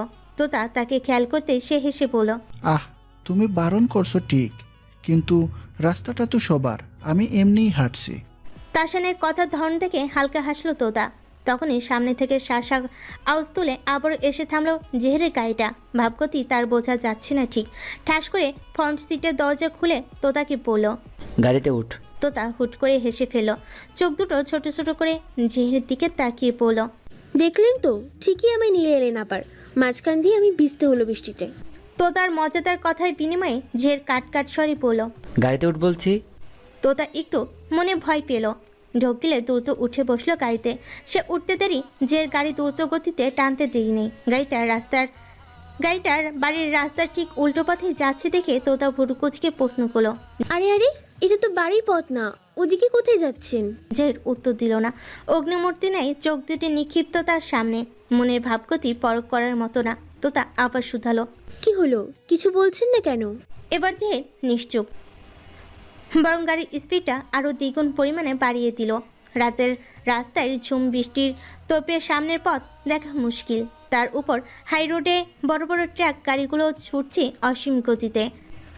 তাদের ফাঁকে ফাঁকে জেহেরের গাড়িটি যাচ্ছে বেসামালভাবে। ভয়ে তটস্থ হয়ে যাচ্ছে তোতা। বারবার জেহেরকে বলে যাচ্ছে, আরে আরে, কি করছেন? এত জোরে কেন গাড়ি চালাচ্ছেন? মেরে ফেলবেন নাকি আমায়? হুট করে ব্রেক কষল জেহের। পড়তে পড়তে বেঁচে গেল যেন তোতা। ঘন ঘন দম নিতে লাগলো সে। তারও যেন ফুসরত দিল না জেহের। তীব্র কঠিন কণ্ঠে বলল, পেছনে যা। নাক মুখ কুচকালো তোতা। এটা আবার কেন? পেছনে আবার? তোকে আমি যেতে বলেছি। টু শব্দটিও করল না তোতা। চুপচাপ দ্রুত নেমে আবার পিছনের সিটে গিয়ে বসলো। সে বসতেই জেহেরও নিজের ড্রাইভিং সিট ছেড়ে ঝুম বৃষ্টির মাঝেই পেছনের সিটে এসে বসলো।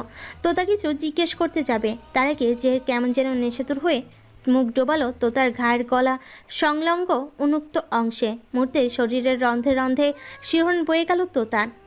বাকশক্তি যেন হরণ করা হয়েছে তার। জেহেরের খোঁচা খোঁচা দাড়িগুলো বেশ লাগছে তোতার শরীরে। উনি কি করছেন এসব? ধীরে ধীরে জেল শুষে নিতে লাগলো তোতার শরীর থেকে মুক্তকণার মতো বৃষ্টিকণাগুলো। নিঃশ্বাসের আনাগোনা কি আদৌ হচ্ছে তোতার? হাত দিয়ে বারবার খামচি ধরছে জেহেরের কোমরের কাছে থাকা শার্ট। কি অনুভূতি এটা! তোতা পারছে না জেহেরকে বাধা দিতে। না, গায়ের জোরে নয়, কেন যেন তোতার মনের জোরটাই আসছে না জেহেরকে দূরে ঠেলার। ইচ্ছে করছে জেহেরের বেসামাল অনুভূতিগুলোকে খুব করে আশকারা দিতে, স্নিগ্ধ অনুভূতিগুলোকে আরও একটু দাপিয়ে তুলতে। কিন্তু এটা তো ঠিক না, সমাজ সইবে না, আত্মা সইবে না ভেবে তোতা যখন নিজের সর্বশক্তি দিয়ে জেহেরকে দূরে ঠেলতে যাবে, তখনই কানে ভেসে এলো জেহেরের কেমন শীতল কণ্ঠের একটি প্রশ্ন, আমায় এত কেন জ্বালাও তুমি? কি ওয়াইনি ভয়েস। দুর্বলতার ছড়াছড়ি যেন হচ্ছে ওই একটি কথার মাধ্যমে। জেহের কি দুর্বল? ঠান্ডা মাথার নিজ হাতে মানুষ কেটে কুচি কুচি করা লোকটা বুঝি এতটাই দুর্বল? না, এটা তো হওয়ার কথা নয়। আমি যত চাইছি তোমায় অন্যদের থেকে সেফ রাখার, ততই তুমি নিজেই তাদের কাছে এগিয়ে যাচ্ছ। কি করব আমি? মেরে ফেলবো তোমায়? আটকে উঠল তোতা। লোকটার কথায় যে কোনো ঠিক ঠিকানা নেই, দেখা যাবে কখন আবার সত্যি মেরে দেয়। তোতা মিনমিনিয়ে বলল, প্লিজ আমায় মারবেন না। তোতার কম্পিত কণ্ঠধ্বনি শুনে ঝেড় ধীর গতিতে মুখ তুলে চাইল তার দিকে। দৃষ্টিতে দৃষ্টি মিলল দুজনার। তোতা দেখলো জেহেরের দৃষ্টি স্বাভাবিক নয়, রোজগার থেকে বেশ ব্যতিক্রম। ইস, কি মায়া, কি মায়া! এই মায়াযুক্ত চেহারাটা যদি বাইরের দুনিয়া একটিবার দেখত, কেউ বিশ্বাস করত এই লোকটা কতটা হিংস্র, কতটা নির্দয়। যে গাড়িতে থাকা টিস্যু বক্স থেকে অনেকগুলো টিস্যু একসাথে নিয়ে নিজের তোতার চুলগুলো মুছে দিতে দিতে বলল, ছেলেটার সাথে এত কথা কিসের? কি করব আমি? একা একা গাড়িতে বসে থাকতে ভালো লাগছিল না, তাই বাইরে একটু হাঁটছিলাম। তখন এই ছেলেটার সাথে দেখা। এমনি টুকটাক কথা জিজ্ঞেস করছিল, আর কিছুই না। চিনিস ওকে? না। ফার্দার আর যদি কখনো এমন অচেনা লোকের সাথে কথা বলেছিস তাহলে গলা টিপে মেরে ফেলবে একদম। তোতা গোল গোল চোখ করে তাকিয়ে রইল, কিছুটি বলল না। যে ভিজে যাওয়া টিস্যুগুলো ফেলে দিয়ে আরও কয়েকটা টিস্যু নিয়ে এবার তোতার মুখ হাত গলা মুছে দিতে দিতে বলল, নিজেকে সামনে রাখতে পারিস না কেন তুই? তোতা ভুরু কুচকালো। আবার কি করলো সে? তার দৃষ্টি দেখে যে কিয়ৎক্ষণ চুপ করে রইল। এরপর হঠাৎই তোতার মুখ থেকে দৃষ্টি একটু নিচের দিকে নামিয়ে পড়ল। এটা কি? জেহেরের দৃষ্টি অনুসরণ করে তোতা এবার নিজের দিকে তাকালো। বুঝতে পেরে চোখ দুটো বড় বড় হয়ে গেল তার। এবার নিজের দিকে তো একবার জেহেরের দিকে তাকালো। দ্রুতই ভেজা শাড়িটার আঁচল টেনে নিজেকে আবৃত করার চেষ্টা করলো। ইস, কি বিচ্ছিভাবে ভিজে স্পষ্ট হয়ে আছে গলার হাতের কিছু অংশ। দৃষ্টি নামিয়ে এদিক ওদিক তাকালো। ইস, কি লজ্জা! জেহেরের দৃষ্টিতে দৃষ্টি মেলানো দায়। এখন এত লজ্জা? এতক্ষণ যে ওই ছেলেটা দেখছিল। জেহেরের তির্যক কথায় মুখ তুলে চাইল তোতা। কি বলবে এখন সে? বুলি যে ফুরিয়ে গেছে তার। নিজেকে কবে সামলাতে শিখবি বল? এভাবে চলে তো আমার আমানত আমার আগেই অন্যের হয়ে যাবে। কি? কিছু না। শীত করছে? একটু। জড়িয়ে ধরবো? না। ছি। ছি কেন? একটু আগে তো তুই নিজেও। আমি কিছু করিনি। আমি করেছি কিছু? তোতা আর কিছু বলতে পারল না জেহেরের কথার বিপরীতে। কি বলবে এখন সে? যাই বলবে এই লোকটা ঠিক উল্টাপাল্টা কিছু একটা বলে বসবে, তাই চুপ থাকায় শ্রেয়। বাড়ি যাবি? তোতা উপনিস মাথা ঝাঁকালো। আজ না গেলে হয় না? তার চোখ তুলে চাইল। কি মোলায়েম আহ্বদার! কিন্তু তোতার কি সে সাথে আছে তার কথায় হ্যাঁ বলার? তা তো বেজে অনুচিত। তাই আস্তে করে দুপাশে মাথা নাড়ল। তা দেখে জেহের একটা বড় শ্বাস পেল। হুট করে জেহের তোতার কোলে মাথা রেখে শুয়ে পড়ল। বলল, বৃষ্টি থামুক তারপর ড্রাইভ করব। আরে আপনি ভিজে যাবেন তো। বৃষ্টি হওয়ার খুব দরকার। বৃষ্টি তো হচ্ছে। অন্তরের বৃষ্টি। বহমান সময় যেন তড়িৎ গতিতেই চলে। এই যে হুট করে কেমন শব্দ দুয়েক কেটে গেল সেদিনের পর। এর মাঝে আরও দুবার নানাভাবে তোতা বুঝতে পেরেছে জেহের আরও মানুষ কেটেছে। তবুও তোতার কিছুই করার নেই। সে একবার চেয়েছে পুলিশের কাছে সব বলে দিতে। লুকিয়ে লুকিয়ে থানায় গিয়ে সেদিন যখন জেহেরের বিরুদ্ধে সাহসকের খুনের মামলা দিয়েছিল, তখন থানার ওসি তার দিকে কি অদ্ভুতভাবে তাকিয়েছিল। জেহের বিন চৌধুরী নামটা শোনা মাত্রই লেডি কনস্টেবল ডেকে জোর করে তোতাকেই গড়াদের পেছনে নিয়ে এলো। কি যে চিৎকার করছিল তোতা, কিন্তু কোনো লাভই হলো না। এর ঘণ্টাখানেক পর যখন জেহের নিচে এলো, তখন ওসি নিচে এসে লকআপ খুলে দিল তোতার। এরপর আবার মাথা নামিয়ে তোতাকেই বলল, সরি ম্যাম। সেদিনের ঘটনা আজও বুঝতে পারেনি তোতা। সেদিন সে দেখেছিল জেহেরের আরেকটা রূপ। কি বিভৎস ছিল। হুট করে হেসেছিল, আবার হুট করেই রেগে গেল। সেদিন জেহেরি ইচ্ছে করে তোতাকে নিয়ে গিয়েছিল তার গুপ্ত পটভূমিতে। প্রায় 3 ঘন্টা সময় লাগিয়ে তোতার সামনে প্রায় 20-এর অধিক লোককে কেটে কুচি করেছে নিজ হাতে। তোতা সেদিন পায়নি শুধু ওই বিভৎস ঘটনার সামনে থেকে দৌড়ে পালিয়ে যেতে, কারণ যে নিজ হাতেই তোতার পা বেঁধে রেখেছিল। সেদিন বারবার তোতার মনে হচ্ছিল এই যে এই লোকটার পরে যে তাকেও এইভাবে কাটবে, অস্তিত্ব বিলীন করে দেবে ছোট্ট তোতা পাখির। এত কিছু সহ্য করতে না পেরে জ্ঞান হারিয়েছিল তোতা। এরপর থেকে সে জেহেরকে জমের মতো ভয় পায়। মনে আর ইচ্ছে জাগে না কাউকে জেহেরের আসল রূপের কথা জানাতে। সামনে পড়লে যত দ্রুত সম্ভব তোতা প্রস্থান করে জেহেরের সামনে থেকে। ভার্সিটি থেকে ফিরেই ড্রয়িং রুমের সোফায় একটু গা এলিয়ে দিল তোতা। বাইরের ভ্যাবসা গরমে শরীরের সকল অস্থিমজ্জায় ক্লান্ততা এসে নেমেছে। সাথে এসে এক গ্লাস ঠান্ডা লেবুর শরবত এনে দিল তোতার সামনে। হালকা হাসলো তোতা। এই মুহূর্তে এটারই খুব দরকার ছিল। তার গ্লাসটা হাতে নিয়ে এক চুমুক দিতেই সামনে তাকিয়ে দেখলো তার মেজো চাচা এসে বসেছে সোফায়। ঠোঁটে মুচকি হাসি নিয়ে তিনি তোতাকে বলল, ক্লাস শেষ তোতা? চাচু, যা গরম পড়েছে না বাইরে, কি বলবো। রে, তাই তো আমিও আজ চলে এলাম অফিস থেকে, সেখানেও শান্তি নেই। তোতা দম নিয়ে শরবতটা শেষ করে বলল, এখন গরম পড়েছে ঠিকই, রাতে দেখো ঝুমঝুমি বৃষ্টি নামবে, আবহাওয়ার খবর। তোতার চাচাও তাল মেলালো তার কথায়। কথোপকথনের এক পর্যায়ে এসে চাচার ফোনটা বেজে উঠল। ফোন হাতে নিয়ে তিনি বলল, দেখ, তার আব্বু কল করছে। এই কথা শুনে তোতা উৎফুল্ল হয়ে পড়ল। ও, আজ সকালে ফোন দিলাম আব্বুর ফোনে, তুললো না তখন। চাচু, আমিও একটু কথা বলবো। ফোন রিসিভ করে তিনি লাউডে দিয়ে মাত্র বলতে যাবেন, নে আগে তোতার সাথে কথা বল। তার আগে ফোনের ওপাশ থেকে কন্দনরত আওয়াজ ভেসে এলো তোতার বাবার। ভাঙ্গা কণ্ঠে বলেন, ভাইজান, তোতা মায়ের আম্মু আর নেই। ছোট্ট একটা কথা, অথচ তোতার পুরো দুনিয়াটা ঘুরিয়ে দিতে সক্ষম হলো। আম্মু নেই, আম্মু নেই, আম্মু নেই। কথাটা যেন বারবার কানে বাজতে লাগলো তোতার। বিশ্বাস কথাটাকে তুচ্ছ মনে হচ্ছে। টইটুম্বুর চোখে চেয়ে আছে মোবাইল ফোনটার দিকে, হাতে তুলে নেওয়ার সাহস পাচ্ছে না। পাশে আবার যদি সেই একই কথাটা ভেসে আসে। হুট করে চিৎকার করে উঠল তোতা, নিজের সর্বশক্তি দিয়ে চিৎকার করলো, বারবার বলতে লাগলো, আব্বু, তুমি মিথ্যা বলছো। আম্মু কি করে না থাকে? আম্মুর তো আমার সাথে অনেক কথা বাকি, কত কত কিছু করা বাকি, সব না করে বলে হলো আম্মু আর নেই। আমি মানি না, মানি না আমি। তোতাকে সামলাতে সাথী আর রুহিও হিমশিম খেয়ে উঠল। চাচা ভাঙ্গা কণ্ঠে বলল, তো তোর মায়ের কথা আমরা সবাই আগে থেকেই জানতাম তোতা, শুধু তোকেই বলা হয়নি। তোর মায়ের দুটো কিডনি ড্যামেজ হয়ে গিয়েছে, তুই এখন চলে আসার পর হসপিটালে ছিল, আর আজ শেষ নিঃশ্বাস ত্যাগ করলো। তোতা যেন রইসই শোনার অবস্থা নেই, চিৎকারে মাতিয়ে তুলছে পুরো বাড়িখানা। আম্মু হারিয়েছে সে, যার থেকে সে এসেছে তাকেই হারিয়েছে তোতা আজ। কি করে সইবে সে? চাচা নীরবে সয়ে গেলেন তোতার হাহাকার। সয়ে এসে রোহানকে কল দিয়ে বলল, এক্ষুনি রাজশাহীর উদ্দেশ্যে রওনা দিব আমরা। 5.5 ঘন্টার পথ কোনো মতে দ্রুততার সহিত 5 ঘন্টায় অতিক্রম করলো রোহান। সন্ধ্যা ঘনিয়ে এসেছে প্রায়।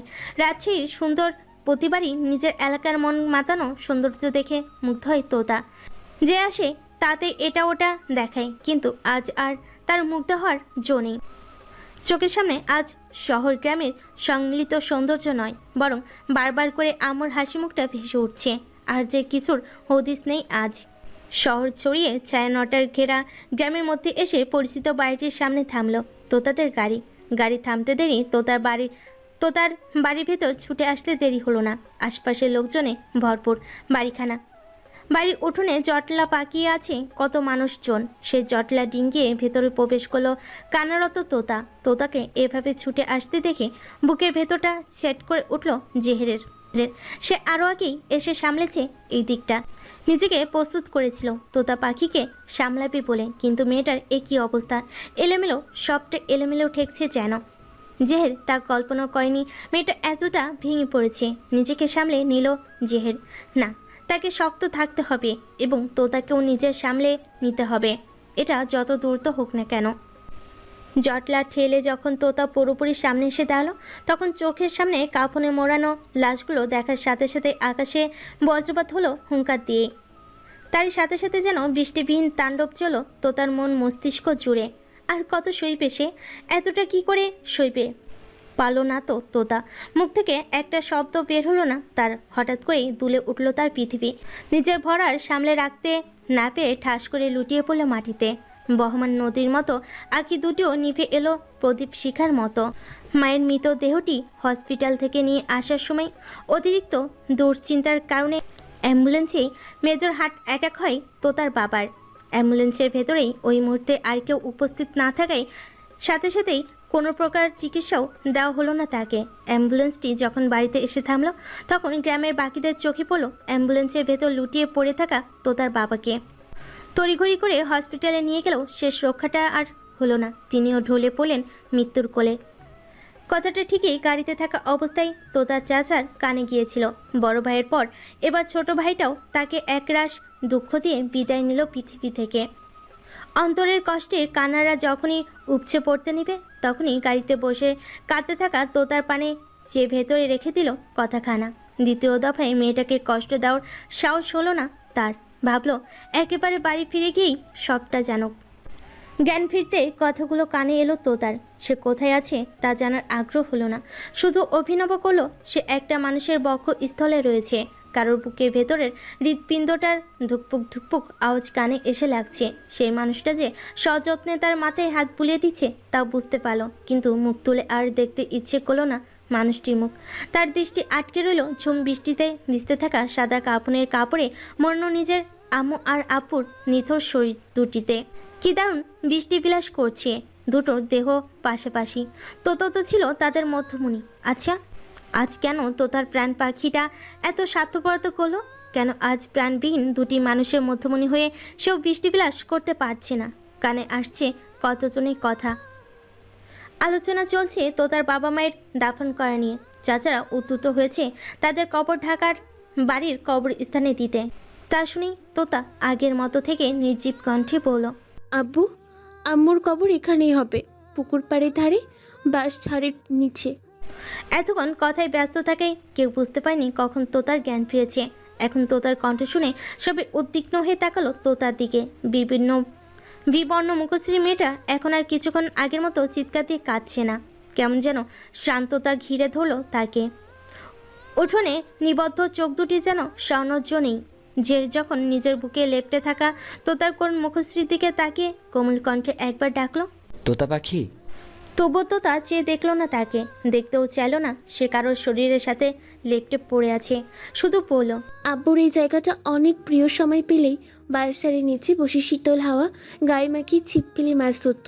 যখন জিজ্ঞেস করতাম সব সময় ওখানেই কেন যাই, তখন আব্বু হেসে বলতো জায়গাটা আব্বুকে খুব টানে। ওই জায়গায় আব্বুর প্রশান্তি অনুভব হয়। মৃত্যুর পরও যেন আব্বু ওই জায়গাটা থেকে শীতল হাওয়া গায়ে মাখিয়ে মন প্রশান্ত করতে পারে। আর আম্মু, সে তো আব্বুর সঙ্গ পেলেই দুনিয়ার শান্তি। তোতার কথাগুলো চুপচাপ শুনলো সবাই। তার কথা শেষ হলো, কেউ যখন কিছুটি বলল না তখন যে সবার দিকে তাকিয়ে বলল, এখানেই ব্যবস্থা করো, ঢাকা নেওয়া লাগবে না। মুষলধারে বৃষ্টির মাঝেই রাতের প্রায় 10:30টার দিকে দাফন কার্য সম্পূর্ণ হলো তোতার বাবা মায়ের। তোতা সেই আগের মতোই নির্জীব হয়ে বসে বসে এক দৃষ্টিতে তাকিয়ে রইল শুধু। দাফনের পরে জেরের ইশারায় তোতাকে কোনো মতে তুলে ঘরে নিয়ে এলো সাথী। তোতার মায়ের গুছানো সংসার সবারই চোখে পড়ার মতো।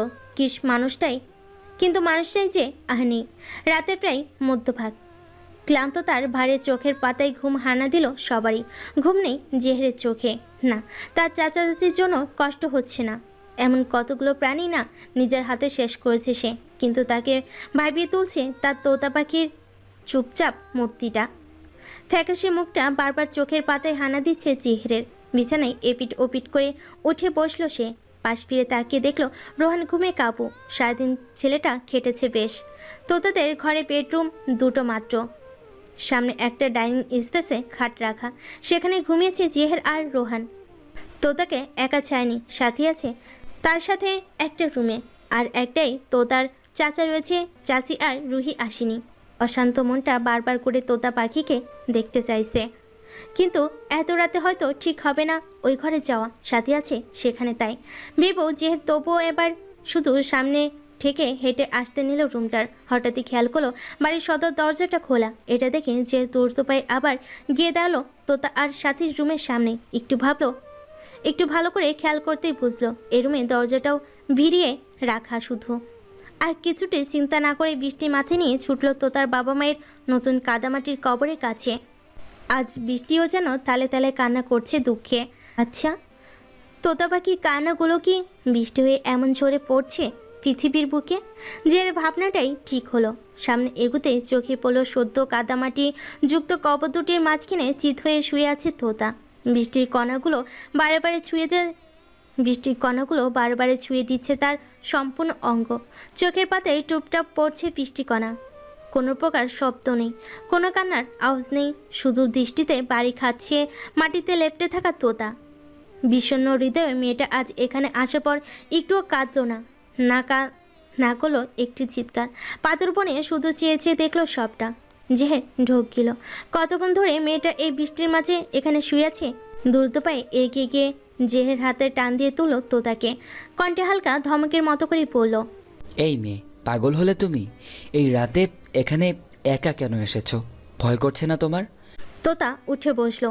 জেরকে দেখে কি অবাক হলো বোঝা গেল না ঠিক, শুধু এক অদ্ভুত দৃষ্টিতে তাকিয়ে দেখেই গেল জেরকে। জের ব্যস্ত হয়ে হাত দিয়ে পরিষ্কার করতে লাগলো তোতার চুলের পিছনে লাগা কাদামাটি। ভয় করবে কেন? এই যে আমার আম্মু আছে, আব্বু আছে এখানে।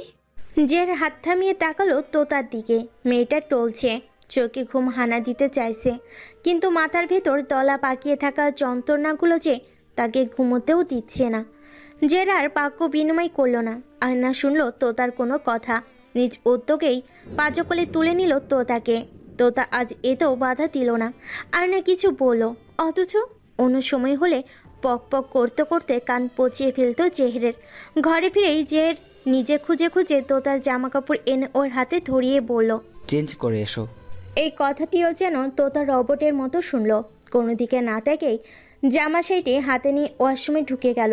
একটিবারও খেয়ালও করলো না জেহেরের দিকে, জিজ্ঞেসও করলো না সে চেঞ্জ করবে কখন। তোতার যাওয়ার পানে তাকিয়ে দীর্ঘ এক নিঃশ্বাস ফেলল জেহের। কেটে গেল 2টো দিন। এই 2টো দিন বাকিদের কাছে স্বাভাবিক নিয়মে গেলেও তোতার কাছে ছিল বিভীষিকাময়। মনের হাঁসফাঁস যন্ত্রণারা দিন দিন বাড়ছেই। আজ 2টো দিন বাবার সাথে আর ফোন আলাপ হয় না। বাবা আর উচ্ছ্বাসিত কণ্ঠে জিজ্ঞেস করে না, কেমন আছি আমার তোতা মা? এই যে বাড়িতে আছে কেমন যেন একা। আগে তো মা সারাটুক্ষণ তোতা তোতা করে ডাকতো, আজ 2 দিন সেই ডাকটাও কানে আসে না তোতার। 2টো দিন রাজশাহী থাকলেও কাজে যাবে, আবারও সবাইকে ফিরতে হবে নিজেদের ব্যস্ত শহরটিতে। তাই তো সাথী এসে নিজেই তোতার জিনিসপত্র গুছিয়ে নিতে লাগলো। আর কবেই বা আসা হয় এখানে। মেয়েটার যে এখানে আপন বলতে আর কেউই নেই। সাথীকে নিজের জিনিসপত্র গুছিয়ে নিতে দেখে তোতা আনমনে জানালা দিয়ে বাইরে তাকিয়ে বলল, তোমরা সবাই চলে যাও ভাবি, আমার জিনিস গুছিও না। সাথী তোতার কথায় হাতের কাজটা থামিয়ে এগিয়ে এসে জিজ্ঞেস করলো, কেন তোতা? তোমার জিনিসগুলো তো পরে প্রয়োজন হতে পারে তোমার। আমি আর ঢাকা যাব না ভাবি। সাথী ব্যস্ত হয়ে পড়ল, কি বলছো তোতা? ঢাকা যাবে না তো কি করবে এখানে একা? আমি একা না, আব্বু আম্মু আছে। সাথী এসে বসলো তোতার পাশে, আলতো হাতে তোতার গাল ধরে পড়ল, পাগলামি করে না তোতা, এখানে তুমি একা থাকতে পারবে না, এটা সম্ভব নয়। আর তোমার চাচা ভাইয়ারা কেউই তোমাকে এখানে রেখে যাবে না। আমি এখানেই থাকবো। কোনো মতেই তোতাকে রাজি করানো গেল না। কথাটা তোতার চাচার কানে যেতেই তোতাকে অনেক বোঝানোর চেষ্টা করলেন, তা তো কোনো লাভ হলো না। নির্জীব মেয়েটা সেই অসাড় হয়েই রইল। যাওয়ার সময় হতে সারা ঘর তোতাকে আর পাওয়া গেল না। সবাই যখন তাকে নিয়ে যাওয়ার জন্য খুঁজতে ব্যস্ত, তখন জেহের তাদের বলল তারা যেন চলে যায়, সে নিজেই তোতাকে নিয়ে ফিরবে। জেহের কথার উপর চাচা আর না করলো না। অগত্যা জেহের আর তোতাকে ছাড়াই তারা 3 জন রওনা দিল ঢাকার উদ্দেশ্যে। তাদের গাড়িটা ছাড়তে জেহের পা বাড়ালো কাঙ্ক্ষিত জায়গায়। এই কয়দিনে তোতা প্রায় সময়ই পড়ে থাকতো নতুন 2টি কবরের কাছে। আজও সেখানেই তোতাকে দেখতে পেয়ে জেহের একটু উচ্চস্বরে ডাকলো, তোতা উঠো, এবার ফিরতে হবে। তোতা কি শুনলো তার কথা? কই, কোনো নড়চড় তো হলো না। যে একটা দীর্ঘ নিঃশ্বাস ফেলে সামনে গিয়ে দাঁড়ালো তোতার। কণ্ঠে একটু কোমলতা এনে ডাকলো, তোতা ফিরতে হবে আমাদের। তোতা আস্তে করে উত্তর দিল, আপনি চলে যান, আমি এখানেই থাকবো।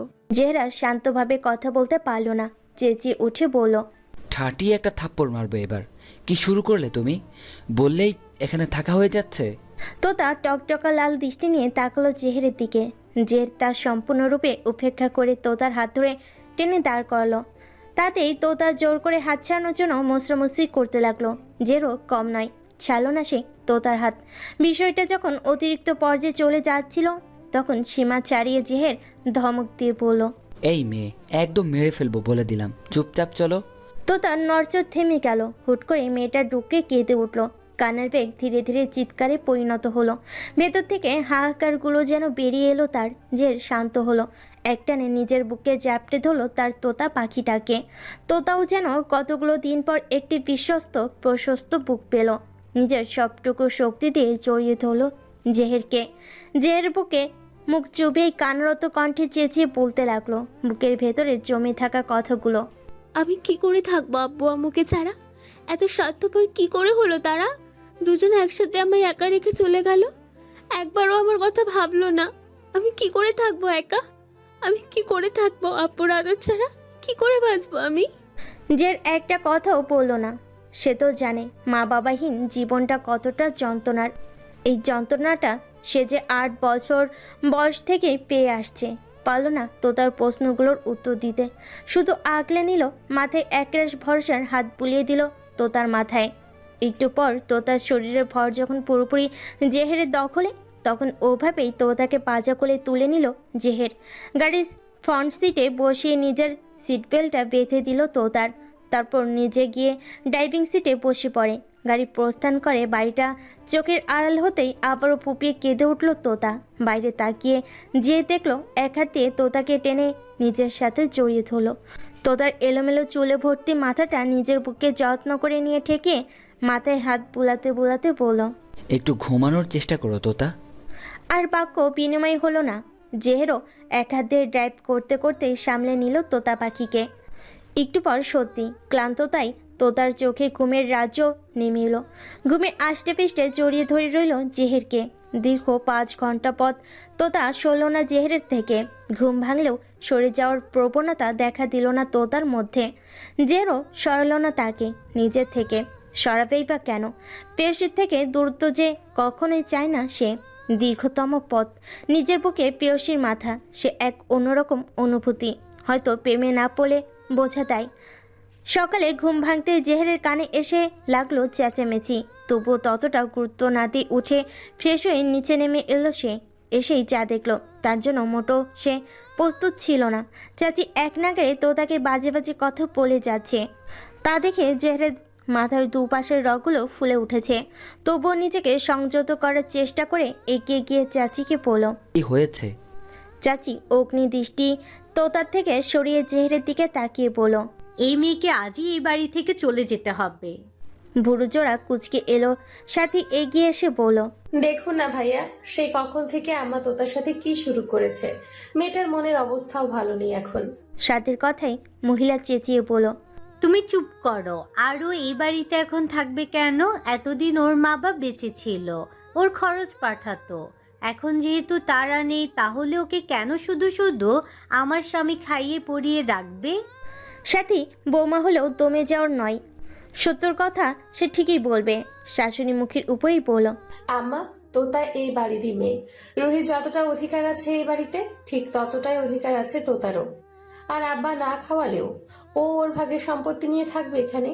না, থাকতে পারবে না। আর সম্পত্তি? কিসের সম্পত্তি? ওর বাবাকে আমার শ্বশুর মশাই সেই কবেই ত্যায্যপুত্র করেছে। আজ এত বছর পর ওর মেয়ে এসে সম্পত্তি চাইলেই কি পেয়ে যাবে? সাথী আবারও বলে উঠল, ছি আম্মা, আপনি এত নিকৃষ্ট। একটিবার সদ্য অনাথ হওয়া মেয়েটার কথা ভাবছেন না? আর আব্বার সামনে কেন কথাগুলো বলেননি আপনি? যে না আব্বা কাজে গেল, অমনি আপনি এত বাজে রূপ দেখাতে শুরু করে দিয়েছেন, তাই না? আমি এত শত কথা বুঝি না। এই মেয়েকে আর আমি আমাদের বাড়িতে রাখতে পারবো না, ব্যাস। বলে মহিলা তোতার দিকে তাকিয়ে আবার চেঁচিয়ে বলল, এই মেয়ে, এখনো দাঁড়িয়ে আছিস কেন তুই? নির্লজ্জ মেয়ে, কখন থেকে বলছি বেরোতে, তাও বাঁশের মতো দাঁড়িয়ে আছে। তোতার দিকে তাকাতে জেহের দেখতে পেল তোতা পাখির মুখের দৃষ্টি তার দিকে নিবদ্ধ। তোতা কি এই মুহূর্তে তাকে ভরসা করছে? হয়তো, না হলে কি এই দৃষ্টি মিথ্যা বলে? জেহের কিচ্ছুটি না বলে নিজের বাঁ হাতে আঁকড়ে ধরল তোতার নরম ডান হাতটি। চোখের ইশারায় বোঝালো চল। তোতাও বুঝলো, তাই তো নিজের হাতে ধরলো জেহেরের সাথে। সদর দরজা অবধি যেতেই পেছন থেকে ভেসে এলো চাচির মুখ ভেঙচিয়ে বলা একটি কথায়, হ্যাঁ, যেমন মা তেমনই হয়েছে মেয়েও। মা যেমন আমার দেবরকে ফাঁসিয়ে এই বাড়ি ছাড়া করেছে, তেমন মেয়েও এখন ঝুলছে জোহরের গলায়। বাজে পল্লী মেয়ে লোক কোথাকার। কথাটাই এমন কি ছিল জানা নেই, কিন্তু মুহূর্তেই তোতার ভাবমূর্তি পরিবর্তন করে দিতে পারলো সেটি। হুট করে তোতা জেহেরের থেকে ঝামটা মেরে হাত ছাড়িয়ে তেড়ে গিয়ে কেউ কিছু বুঝে ওঠার আগে দেওয়ালের সাথে লাগিয়ে গলা চেপে ধরলো চাচির। হিসহিস করে রক্ত চক্ষু নিয়ে বলল, আমি যা ইচ্ছে বলুন, কিন্তু আমার মা বাবাকে নিয়ে আর একটাও বাজে কথা বললে একদম জানে মেরে ফেলবো আমি। তোতার জম বিভৎস রূপখানা মহিলা সহ্য করতে পারল না। তোতাকে ছাড়ানোর আপ্রাণ চেষ্টা করতে লাগলো, কিন্তু পারছে না। যেন অসুরী শক্তি ভর করেছে তোতার উপর। অবস্থায় বেকুতিক দেখে সাথী এসে তোতাকে সরানোর চেষ্টা করতে উদ্যত হলো, কিন্তু সেও পারছে না।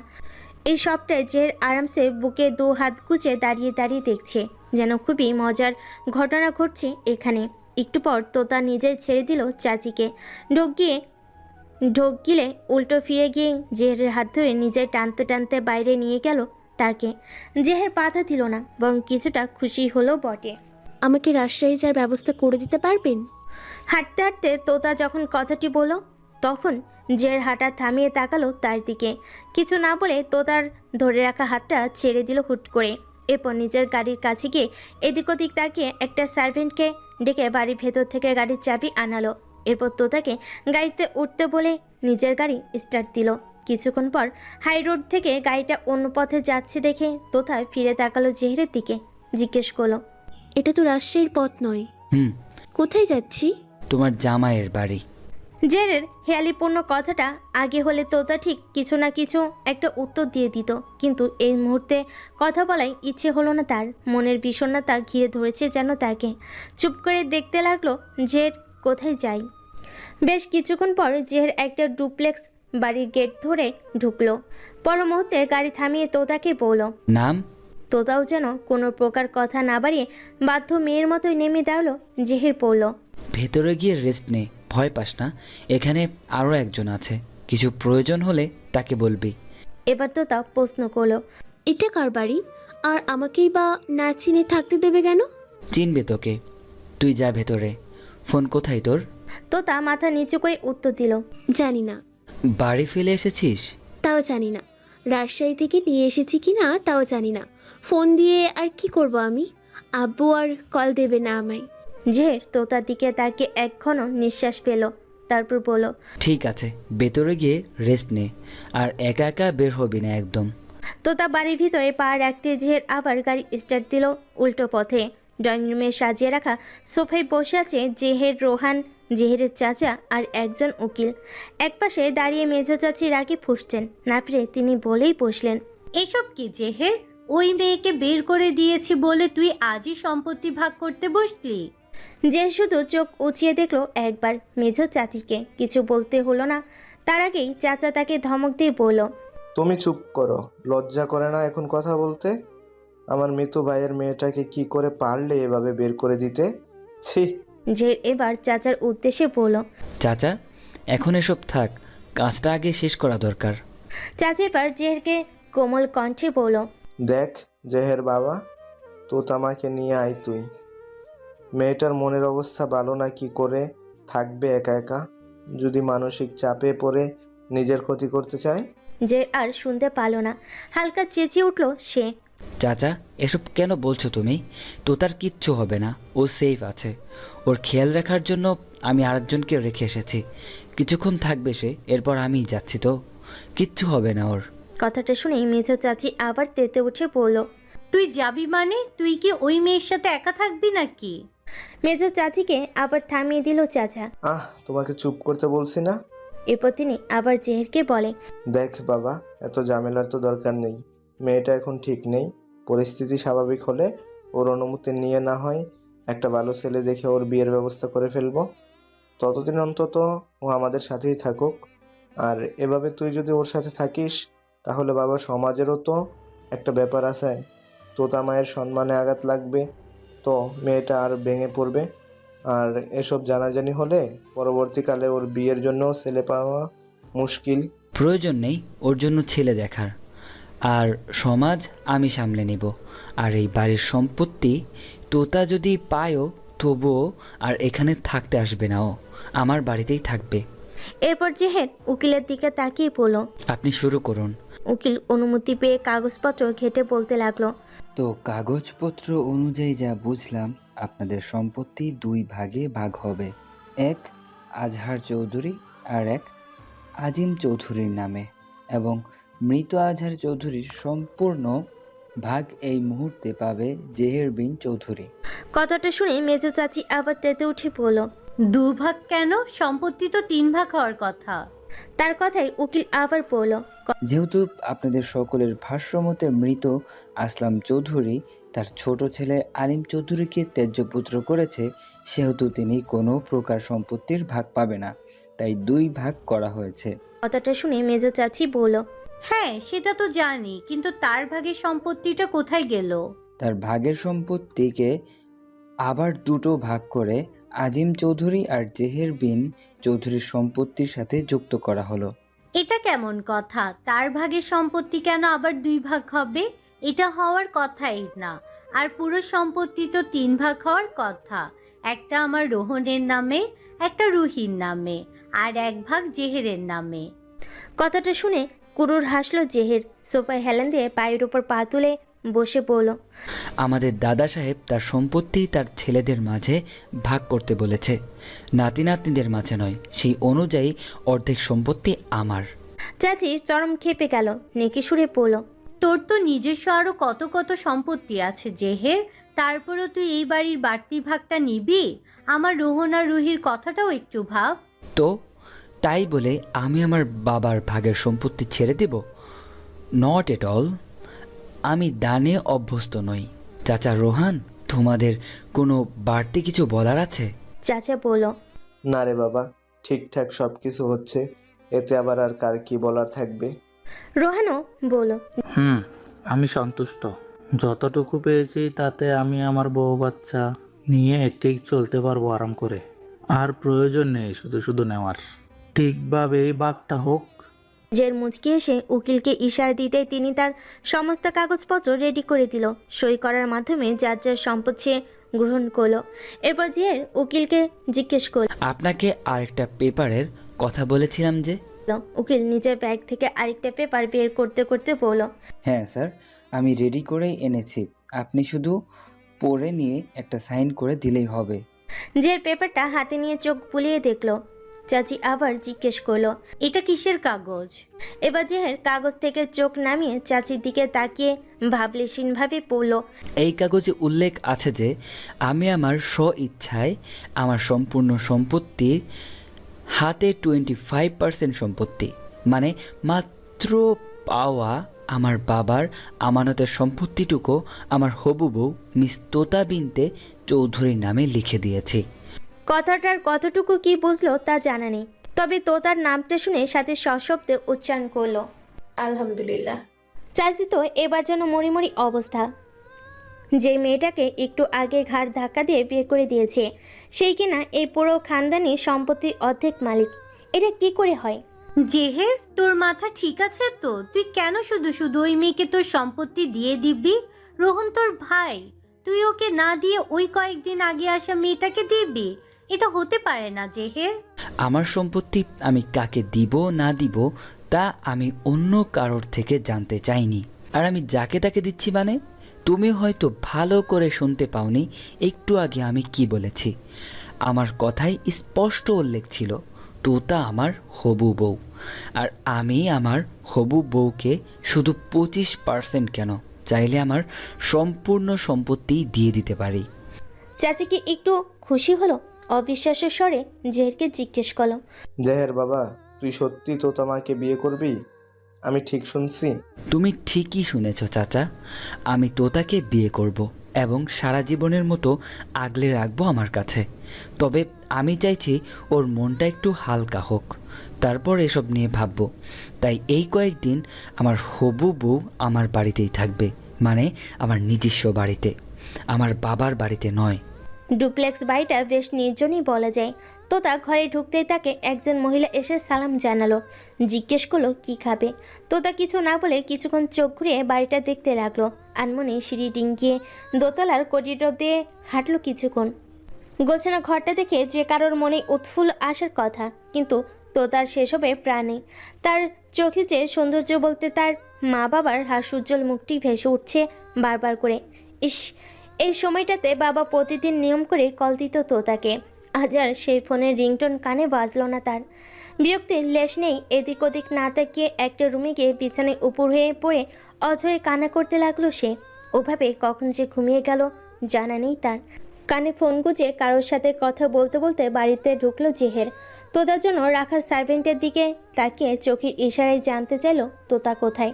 মহিলা সার্ভেন্টটি উত্তর দিল, ম্যাম এসে উপরতলার রুমে ঘুমাচ্ছে, তাই আর ডাকিনি। জের আর কিছু না বলে সোজা উপরতলায় উঠে গেল। গুটিসুটি মেরে ঘুমিয়ে থাকা তোতা পাখিকে দেখে কান থেকে ফোন নামিয়ে আস্তে করে এগিয়ে গেল তার কাছে। মেয়েটা যে কাঁদতে কাঁদতে ঘুমিয়ে গেছে তা বুঝতে বাকি রইল না জেহেরের। হাই, এই গরমে এমনকি ঘুমিয়ে আছে, এসি ফ্যান কোনোটাই অন করেনি তোতা। কেমনে যে ঘুমাচ্ছে। ঝেড় গিয়ে ফ্যানটা অন করলো, আস্তে করে গিয়ে তোতার মাথাটা বালিশে রাখতে গেলে ঘুম ভেঙে গেল তোতার। ঘুমু ঘুমু চোখে জেহেরের দিকে তাকিয়ে কিছু যেন ভাবলো সে। পরপর হুট করে উঠে বসে নিজেকে ঠিক করলো। জেহের প্রশ্ন করলো, খেয়েছিস দুপুরে? তোতা দুপাশে মাথা নাড়লো। সন্ধ্যা 7টা বাজে, এতক্ষণ ঘুমিয়েছিস? তোতা উত্তর দিল না, চুপ করে বিছানার দিকে তাকিয়ে রইল আপন মনে। যে একটা শ্বাস ফেলে আবার বলল, এতগুলো রুম থাকতে এই রুমে এসে ঘুমাতে হলো? তোতা এবার একটু বোকা বোকা চোখে জিজ্ঞেস করলো, কেন? বাড়ির প্রতিটি রুমেই সারা 12 মাস খালি থাকে, শুধু এই রুমে আমি মাঝে মাঝে এসে থাকি।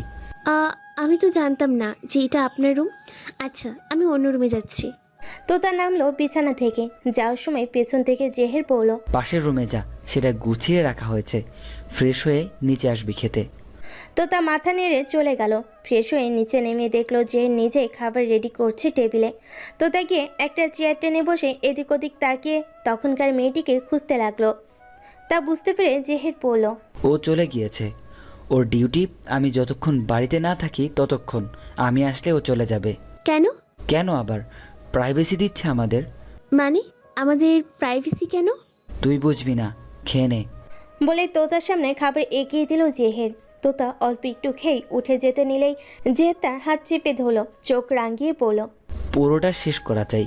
আমার আর খেতে ইচ্ছা করছে না। দেখ তোতা পাখি, এখানে ভাবের মতো কেউ নেই যে সময়ে সময়ে তোর খেয়াল রাখবে। এখন তুই সম্পূর্ণ আমার দায়িত্বে আছিস, তাই আমি যা বলবো তাই শুনতে হবে। চুপচাপ খেয়ে নে বলছি। লোকটার থেকে ভয় জিনিসটা তোতার কাটবেই না যেন। ইচ্ছে না হলেও চুপচাপ আবার খাওয়া শুরু করলো। জেহেরও খেতে খেতে বলল, শোন, এখন থেকে তোকে এখানেই থাকতে হবে। আমি তো আর সারাক্ষণ থাকতে পারবো না, তাই ওই সময়টুকু অন্তত নিজের খেয়ালটা রাখিস। আর যাই হোক, আজকের মতো যেন না খেয়ে ঘুমিয়ে থাকতে আর না দেখি। Mind it. আমি রাজশাহী ফিরবো। থাপ্পড় দিব দ্বিতীয়বার এই কথাটা বললে। খেতে বলেছি তোকে, চুপচাপ খা। তোতার দুরুক্তি করলো না। খাওয়া শেষ হতে জেহের এসে তোতার হাত ধরে বলল, চল। নির্জীব তোতাও প্রশ্ন করলো না কোথায় যাচ্ছে, শুধু পায়ে পা মিলিয়ে এগিয়ে গেল জেহেরের সাথে। যে তাকে নিয়ে গিয়ে বাড়ির ফুল বাগানটাই গেল। একটা দোলনায় নিজের পাশে তোতারও বসার জায়গা করে দিল। তোতা বসলো। বেশ কিছুক্ষণ নীরবতার পর যে আনমনে আকাশের দিকে তাকিয়ে পড়ল, শোন, জীবনটা কারোর জন্য থেমে থাকে না। চাচা চাচি তোকে খুব আদর করতো, আমি মানছি তা, কিন্তু তাই বলে যে তাদের অবর্তমানে তুই সব ছেড়ে একদম দেউলিয়া হয়ে যাবি এমনটা কিন্তু না। এই যে তুই সারাক্ষণ কান্না করছিস, মন মরা হয়ে বসে থাকিস, আগের মতো কথা বলিস না। এটা কি ভালো লাগছে চাচা চাচির কাছে? তারা তো মৃত্যুর পরেও তোর ভালো চাইবে তোতা, কিন্তু তুই এখন যা করছিস তাতে তাদের আত্মা শান্তি পাবে না। এটা কি তুই জানিস? তোদের কি কিছু বুঝলো? কি জানি। কিচ্ছুটি না বলে নিজের মাথাটা কেমন হেলিয়ে দিল জেহেরের বাহুতে। জেহের এবার সামনে থেকে দৃষ্টি সরিয়ে তাকালো তোতার পানে। তোতা যাতে আর একটু আরাম করে মাথা রাখতে পারে, তাই নিজের বাহু ঝুঁকিয়ে কাঁধে মাথা রাখতে ইশারা করলো তোতাকে। তোতাও তাই করলো। একটু পর নিজেই মনমরা কণ্ঠে বলে উঠল, আমি তো বেঁচেই ছিলাম শুধু আম্মু আব্বুর আশায়। এখন তো আমার তারাও নেই, কেউ নেই আমার জীবনে। আমি একটু যত্ন চাই, কেউ আমার মাথায় একটু আদুরে হাত বুলিয়ে দিক, সেটা আমি চাই। কিন্তু তা তো আর কখনোই সম্ভব না। জানিস তো তোতা, আমারও ঠিক তোর মতোই অবস্থা। বাবা নেই, মা থেকেও নেই, এক কথায় জীবনটা কেমন ছন্ন ছাড়া। তাই তো আমি লোকের মায়া করতে পারি না, আর সেটা পারি না বলেই অনায়াসে কতগুলো খুন করে ফেলতে পারি। তবু আমি বেঁচে আছি কেন বলতো? কারণ আমি জানি একটা সময় ঠিক কেউ একজন আসবে যে আমার অপেক্ষায় থাকবে, একটু মায়া করবে আমার জন্য। কেউ একজন হবে যে বাড়ি ফিরতে দেরি হলে চিন্তিত হবে আমার জন্য। আজ ঠিক সেই মানুষটা আমি পেয়েছি। তোর তো এখন থেকেই আছে, তুই শুধু চিনে ওঠার দেরি। দীর্ঘ এক রাত পাড়ি দিয়ে সকালে ঘুম ভাঙতেই কারোর উচ্চ কণ্ঠের হাসির আওয়াজ শুনল তোতা। উঠে বসে ভালো করে শোনার চেষ্টা করলো শব্দটা। না, এটা তো জেহেরের কণ্ঠ নয়, আরও আছে কেউ। আরও কেউ আছে দেখার জন্য উঠে দোতলার করিডোরে আসতে চোখে পড়ল জেহেরকে। কিচেনে অ্যাপ্রন পরে রান্না করছে সে, আর সাথে তার বয়সী আরও একটা ছেলে। শুধু তাই নয়, সাথে আরও 3জন ছেলে আছে যারা আপাতত ডাইনিংয়ে বসে নানা রকম কথা বলছে আর হাসাহাসি করছে। তোতা বেশ উৎসুক হয়ে দেখছে তাদেরকে। জেহেরের চোখে চোখ পড়তে সে হাতের ইশারায় তোতাকে নিচে আসার জন্য বলল। তোতাও নেমে এলো আস্তে ধীরে, এসে ডাইনিং টেবিল থেকে একটু দূরে দাঁড়ালো। জেহের তাকে বলল, টেবিলে বস, আমি নাস্তা রেডি করে দিচ্ছি। তোতা আস্তে করে জিজ্ঞেস করলো, এনারা কারা? জেহের হাতের কাজটা শেষ করতে করতেই বলল, এরা তোকে নিতে এসেছে, বিক্রি করেছি এদের কাছে তোকে, এরপর যা ইচ্ছে তাই করবে। জেহেরের কথা বলার ধরনটা এমন ছিল যে তোতা সত্যি ভেবে নিল যে সত্যি তাকে বিক্রি করে দিয়েছে। তোতা চোখ ঘুরিয়ে সবগুলো ছেলের দিকে তাকালো একবার। তাদের হাসি মাখা মুখটা দেখে তোতা আরও ভয় পেতে লাগলো। এক দৃষ্টিতে জেহেরের দিকে তাকিয়ে বলল, আমি যাব না এদের সাথে। জেহের সিরিয়াসভাবেই বলল, সেটা পরের কথা, আগে খেয়ে নে। আমি খাবও না।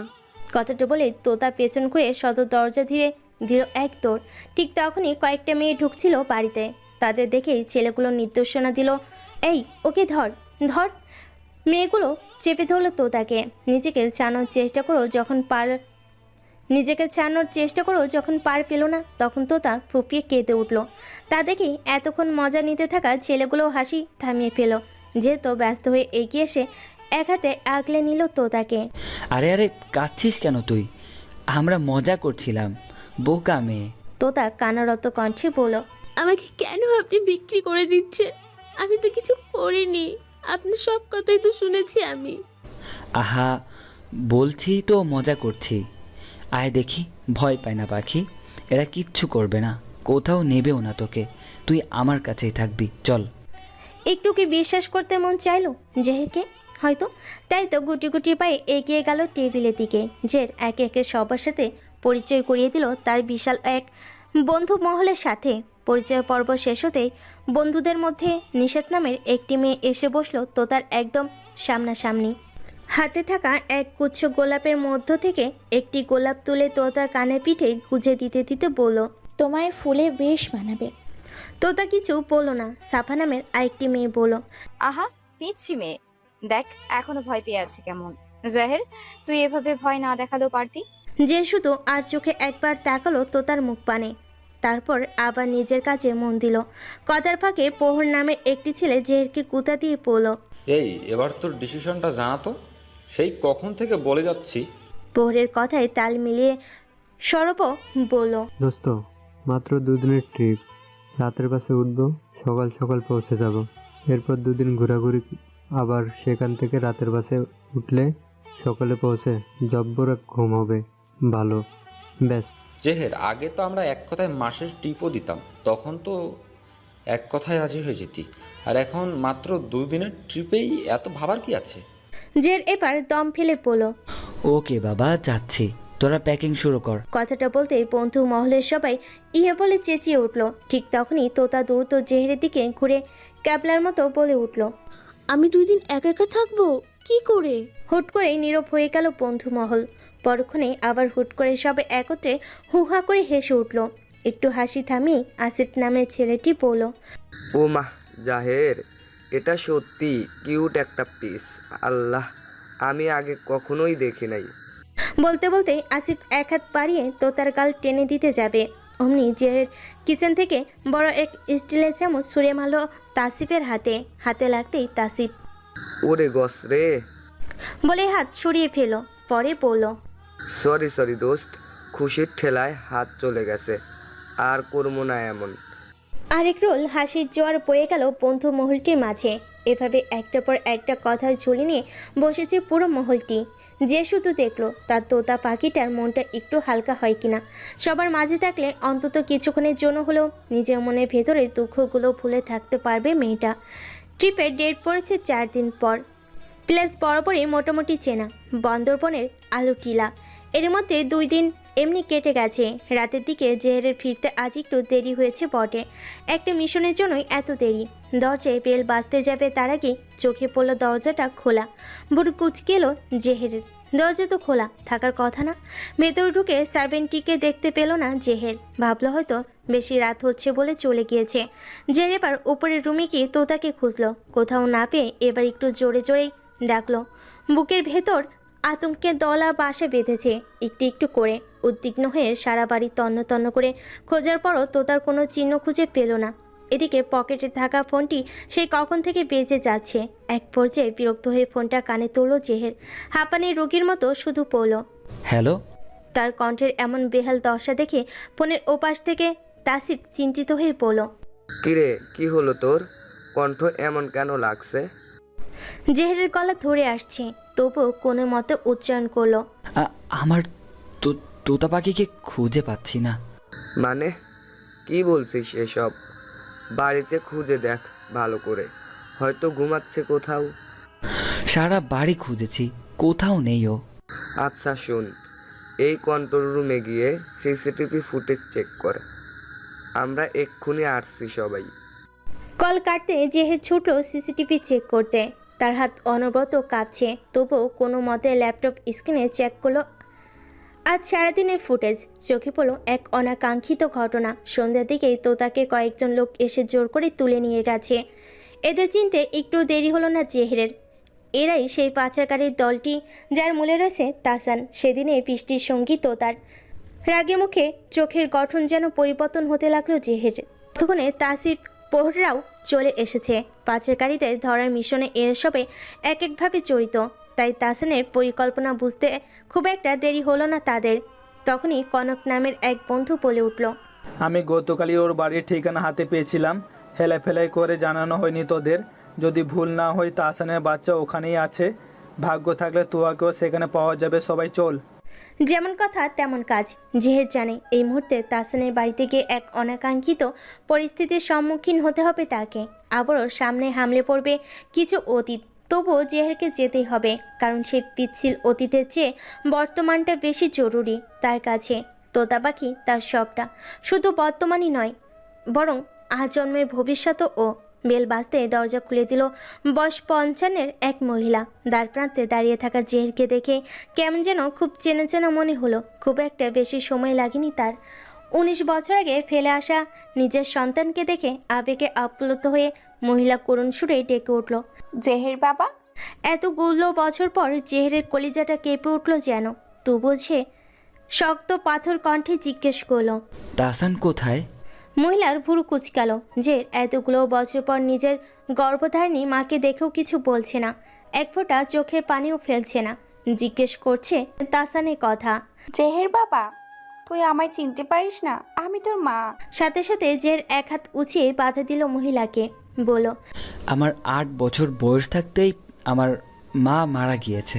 বলে আর তাকালো না মহিলাটির দিকে, বরং পাশ কাটিয়ে ভেতরে ঢুকে জোরে জোরে চিৎকার করতে করতে ডাকলো তাসানকে। বন্ধুরা সবাই এদিক ওদিক ছড়িয়ে পড়লো তোতাকে খুঁজতে। জেহেরের চেঁচামেচিতে মহিলা এগিয়ে এসে একটু কড়া কণ্ঠে বলল, এত রাতে তাহসানকে কেন খুঁজছিস তুই? জেহের উত্তর দিল না, বরং কণ্ঠের জোর আরো বাড়িয়ে চিৎকার করে ডাকলো, তাসানের বাচ্চা বেরিয়ে আয় বলছি। একটু পরে তাসানের বাবা এসে জেহেরের এমন কাণ্ড দেখে বিরক্ত হয়ে বাজে কথা বলতে লাগলো জেহেরকে। মহিলা চেয়েও থামাতে পারছে না জেহেরকে। ঠিক তখনই তাসিফ একটা রুম থেকে কলার ধরে টানতে টানতে জেহেরের সামনে এনে ফেলো তাসানকে। অমনি জেহের ক্ষিপ্ত হয়ে তাসানকে তুলে এলো পাথারি মারতে মারতে শুধালো, তোতা কোথায় বল, আমার তোতাকে কোথায় রেখেছিস? মহিলা এসে জেহেরকে থামাতে গিয়ে বলল, তাহসানকে ছেড়ে দে বলছি। কে তোতা? তাহসানকে এর তোতাকে চেনে না। জের অগ্নিদৃষ্টি নিক্ষেপ করলো তথাকথিত মায়ের দিকে। দাঁতে দাঁত চেপে পড়ল, তোতা আমার সবটা, আমার জান। আপনার ছেলে আমার জানের দিকে হাত বাড়িয়েছে, আর রেহাই নেই ওর। বলে তাসানকে আরেক দফা মারতে যাবে তার আগেই বাইরে থেকে কনকের ডাক ভেসে এলো, জেহের দ্রুত গ্যারেজে আয়। শুনে জেহের তাসানকে ধাক্কা দিয়ে তাসিফের কাছে ফেলে পড়ল, একে ধরে রাখ, পালাতে যেন না পারে। বলে দ্রুত দৌড়ালো গ্যারেজের দিকে। তার পেছন পেছন দৌড়ালো বাকি সবাইও। গ্যারেজে যেতে কনক দেখলো মাটির নিচ দিয়ে দরজার মতো কিছু একটা বেশ লুকিয়ে রাখা হয়েছে বলতে গেলে। দ্রুত পাতলা পাতটা ওঠাতে দেখলো লোহার রড দিয়ে ঢাকনা, যার এক পাশে তালা দেওয়া। পোর দ্রুত টস মেরে দেখলো ভেতরে অনেকগুলো মেয়ে হাত মুখ বাঁধা অবস্থায় আটকে আছে ভেতরে। এই দৃশ্য দেখেই রক্তলাল চোখে তাহসানের দিকে তাকালো জেহের। পরক্ষণে ভেতরে তাকিয়ে জোরে জোরে ডাকতে লাগলো তোতাকে। তখনই ভেতর থেকে তোতার গঙ্গানির আওয়াজ ভেসে এলো। যে দ্রুত এদিক ওদিক তাকিয়ে লোহার একটি রড এনে তালাটি ভাঙলো। তারপর দরজাটা খুলেই ভিতরে ঢুকতে গেলে পোর তাকে বাধা দিয়ে বলল, তুই থাক, আমি নিচে নামছি। নিজের সতর্ক পানি ছুঁড়ে বলল, আমার তোতাকে। শুভ না ভাই, সত্যি পাঠিয়ে দিচ্ছি তুই শুধু। পোর তাই করলো। নিচে নেমে একে একে সবগুলো মেয়েকেই বাঁধন খুললো। তারপর একে একে সবাই উপরে উঠতে লাগলো। তোতা উঠতেই জেহের চাপটে ধুলো তাকে। তোতা ভয়ে আটসাট হয়ে ধরে রাখলো জেহেরকে। বুকের ভেতর লাফাতে থাকা হৃৎপিণ্ডটা যেন আবার স্বাভাবিক হতে লাগলো। তোতা মুখ তুলে কান্নারত কণ্ঠে বলল, আপনি আজ এত দেরি করলেন কেন? জানেন আমি কত কষ্ট পাচ্ছিলাম। যে পাগলের মতো তোতার সারা মুখে চুমু খেতে লাগলো। এলোমেলো ভাবে আদুরে হাত বুলিয়ে দিতে দিতে বলল, সরি জান, আমার খুব ভুল হয়ে গিয়েছে। আর কখনো তোকে একা রাখবো না, আই প্রমিস। তোতাকে নিজের মধ্যে রেখেই জেহের তাকালো তার মায়ের দিকে। আপনার এই ছেলে জানে না তাই না? তাহলে এগুলো কি? উত্তর দিন, এগুলো কি? মহিলা কি বলবে সে তো নিজে স্তব্ধ হয়ে গেল তাহসানের কাণ্ডে। তাহসানকে আরও কয়েক ঘা দিতেই সে ফটাফট বলে দিল আজ রাতে এদের সবাইকে পাচার করার কথা। নিজেকে সামলে নিয়ে জেহের এগিয়ে গেল তাহসানের দিকে। তখনকার লোহার রডটা তুলে তাহসানের দুই হাতের কুনুই বরাবর মারতে মারতে থেতলে দিল সে। এরপর হিসিয়ে বলল, এই হাত দুটো দিয়েই আমার তোতাকে ছুঁয়েছিলি তাই না? আমি এগুলো শেষ করে দিব, আর বাকি সব আমার বন্ধুরাই দেখে নিবে তোর। মহিলা আবার একটু এগিয়ে সে নিজের ছেলের জন্য আকুতি মিনতি করতে লাগলো, কিন্তু কোনো লাভ হলো না। শেষমেশ রেগে বলল, আমি তোর মা জেহের, তুই এই মেয়েটার জন্য তোর মায়ের অনুরোধটুকু রাখছিস না? জেহেরও তেতে উঠে পড়ল, না রাখছি না, কারণ ও আপনার মতোই নিকৃষ্ট নয়, যে নিজের সুখের জন্য নিজের গর্ভের ছেলেকে ওভাবে ফেলে চলে আসবে। আপনি জানতেন আপনার ছেলে মা বলতে পাগল ছিল।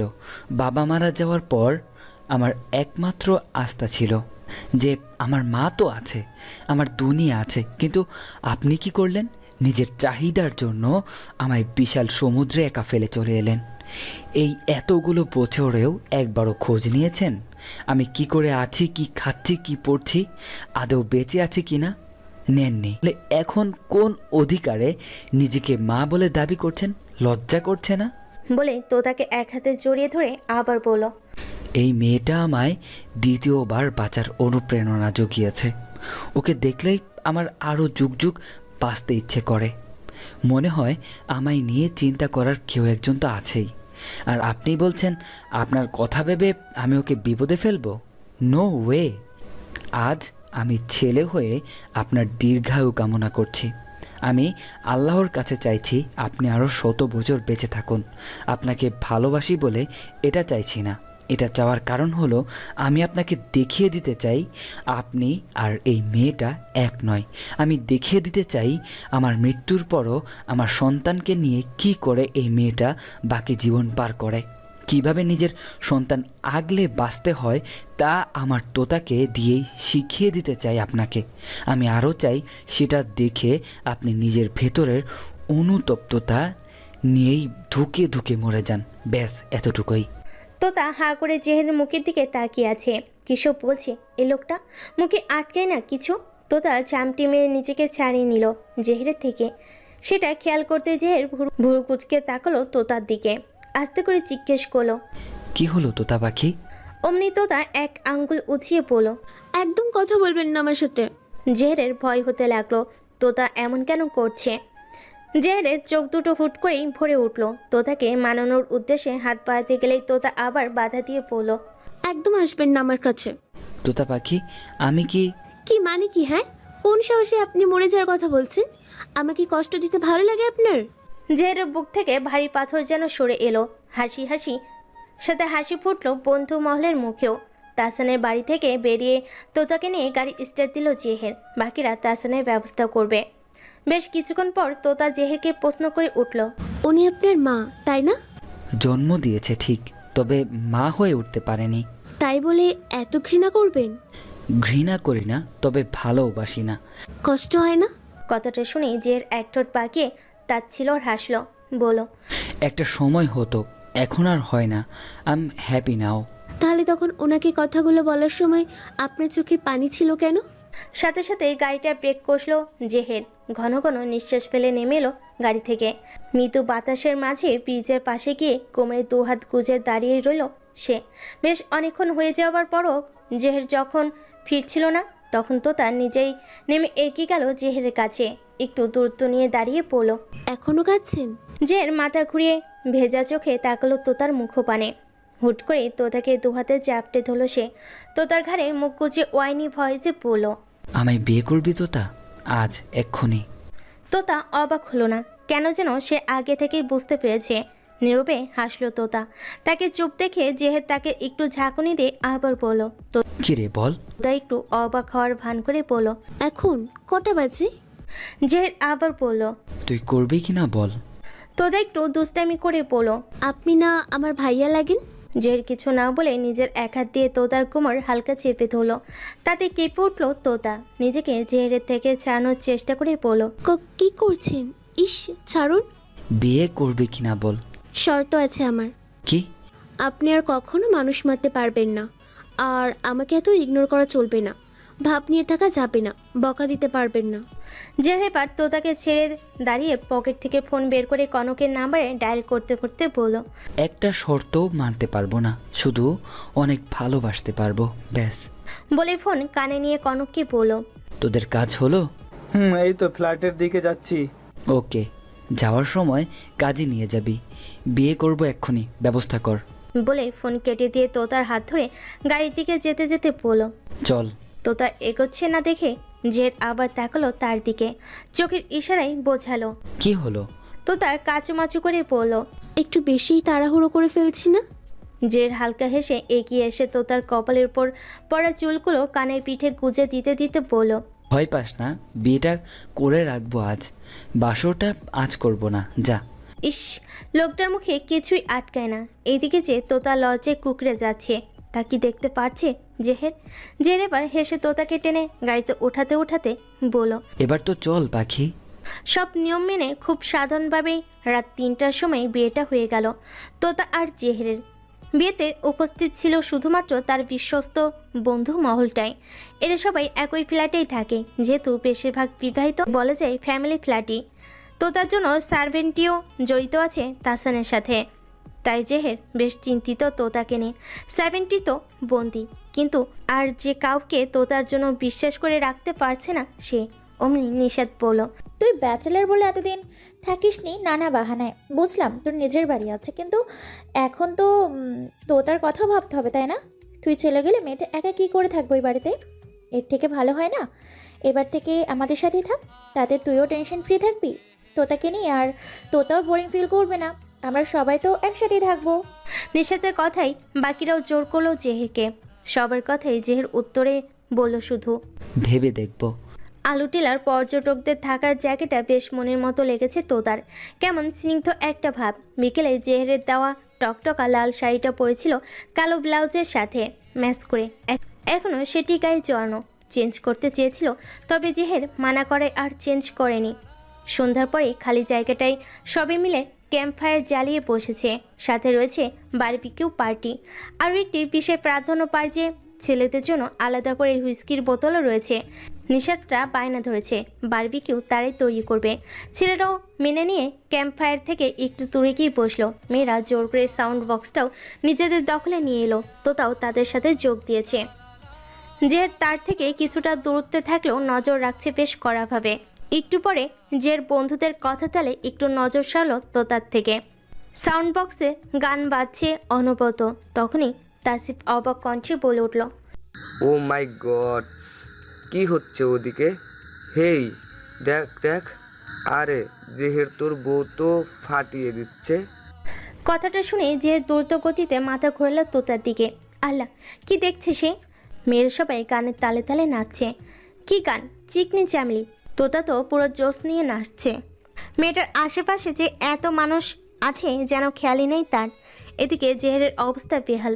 আগুনের ফুলকির টকবকা রোশনি তোতার দেহে পড়ে যেন আরও উজ্জ্বল করে তুলেছে তোতার দেহখান।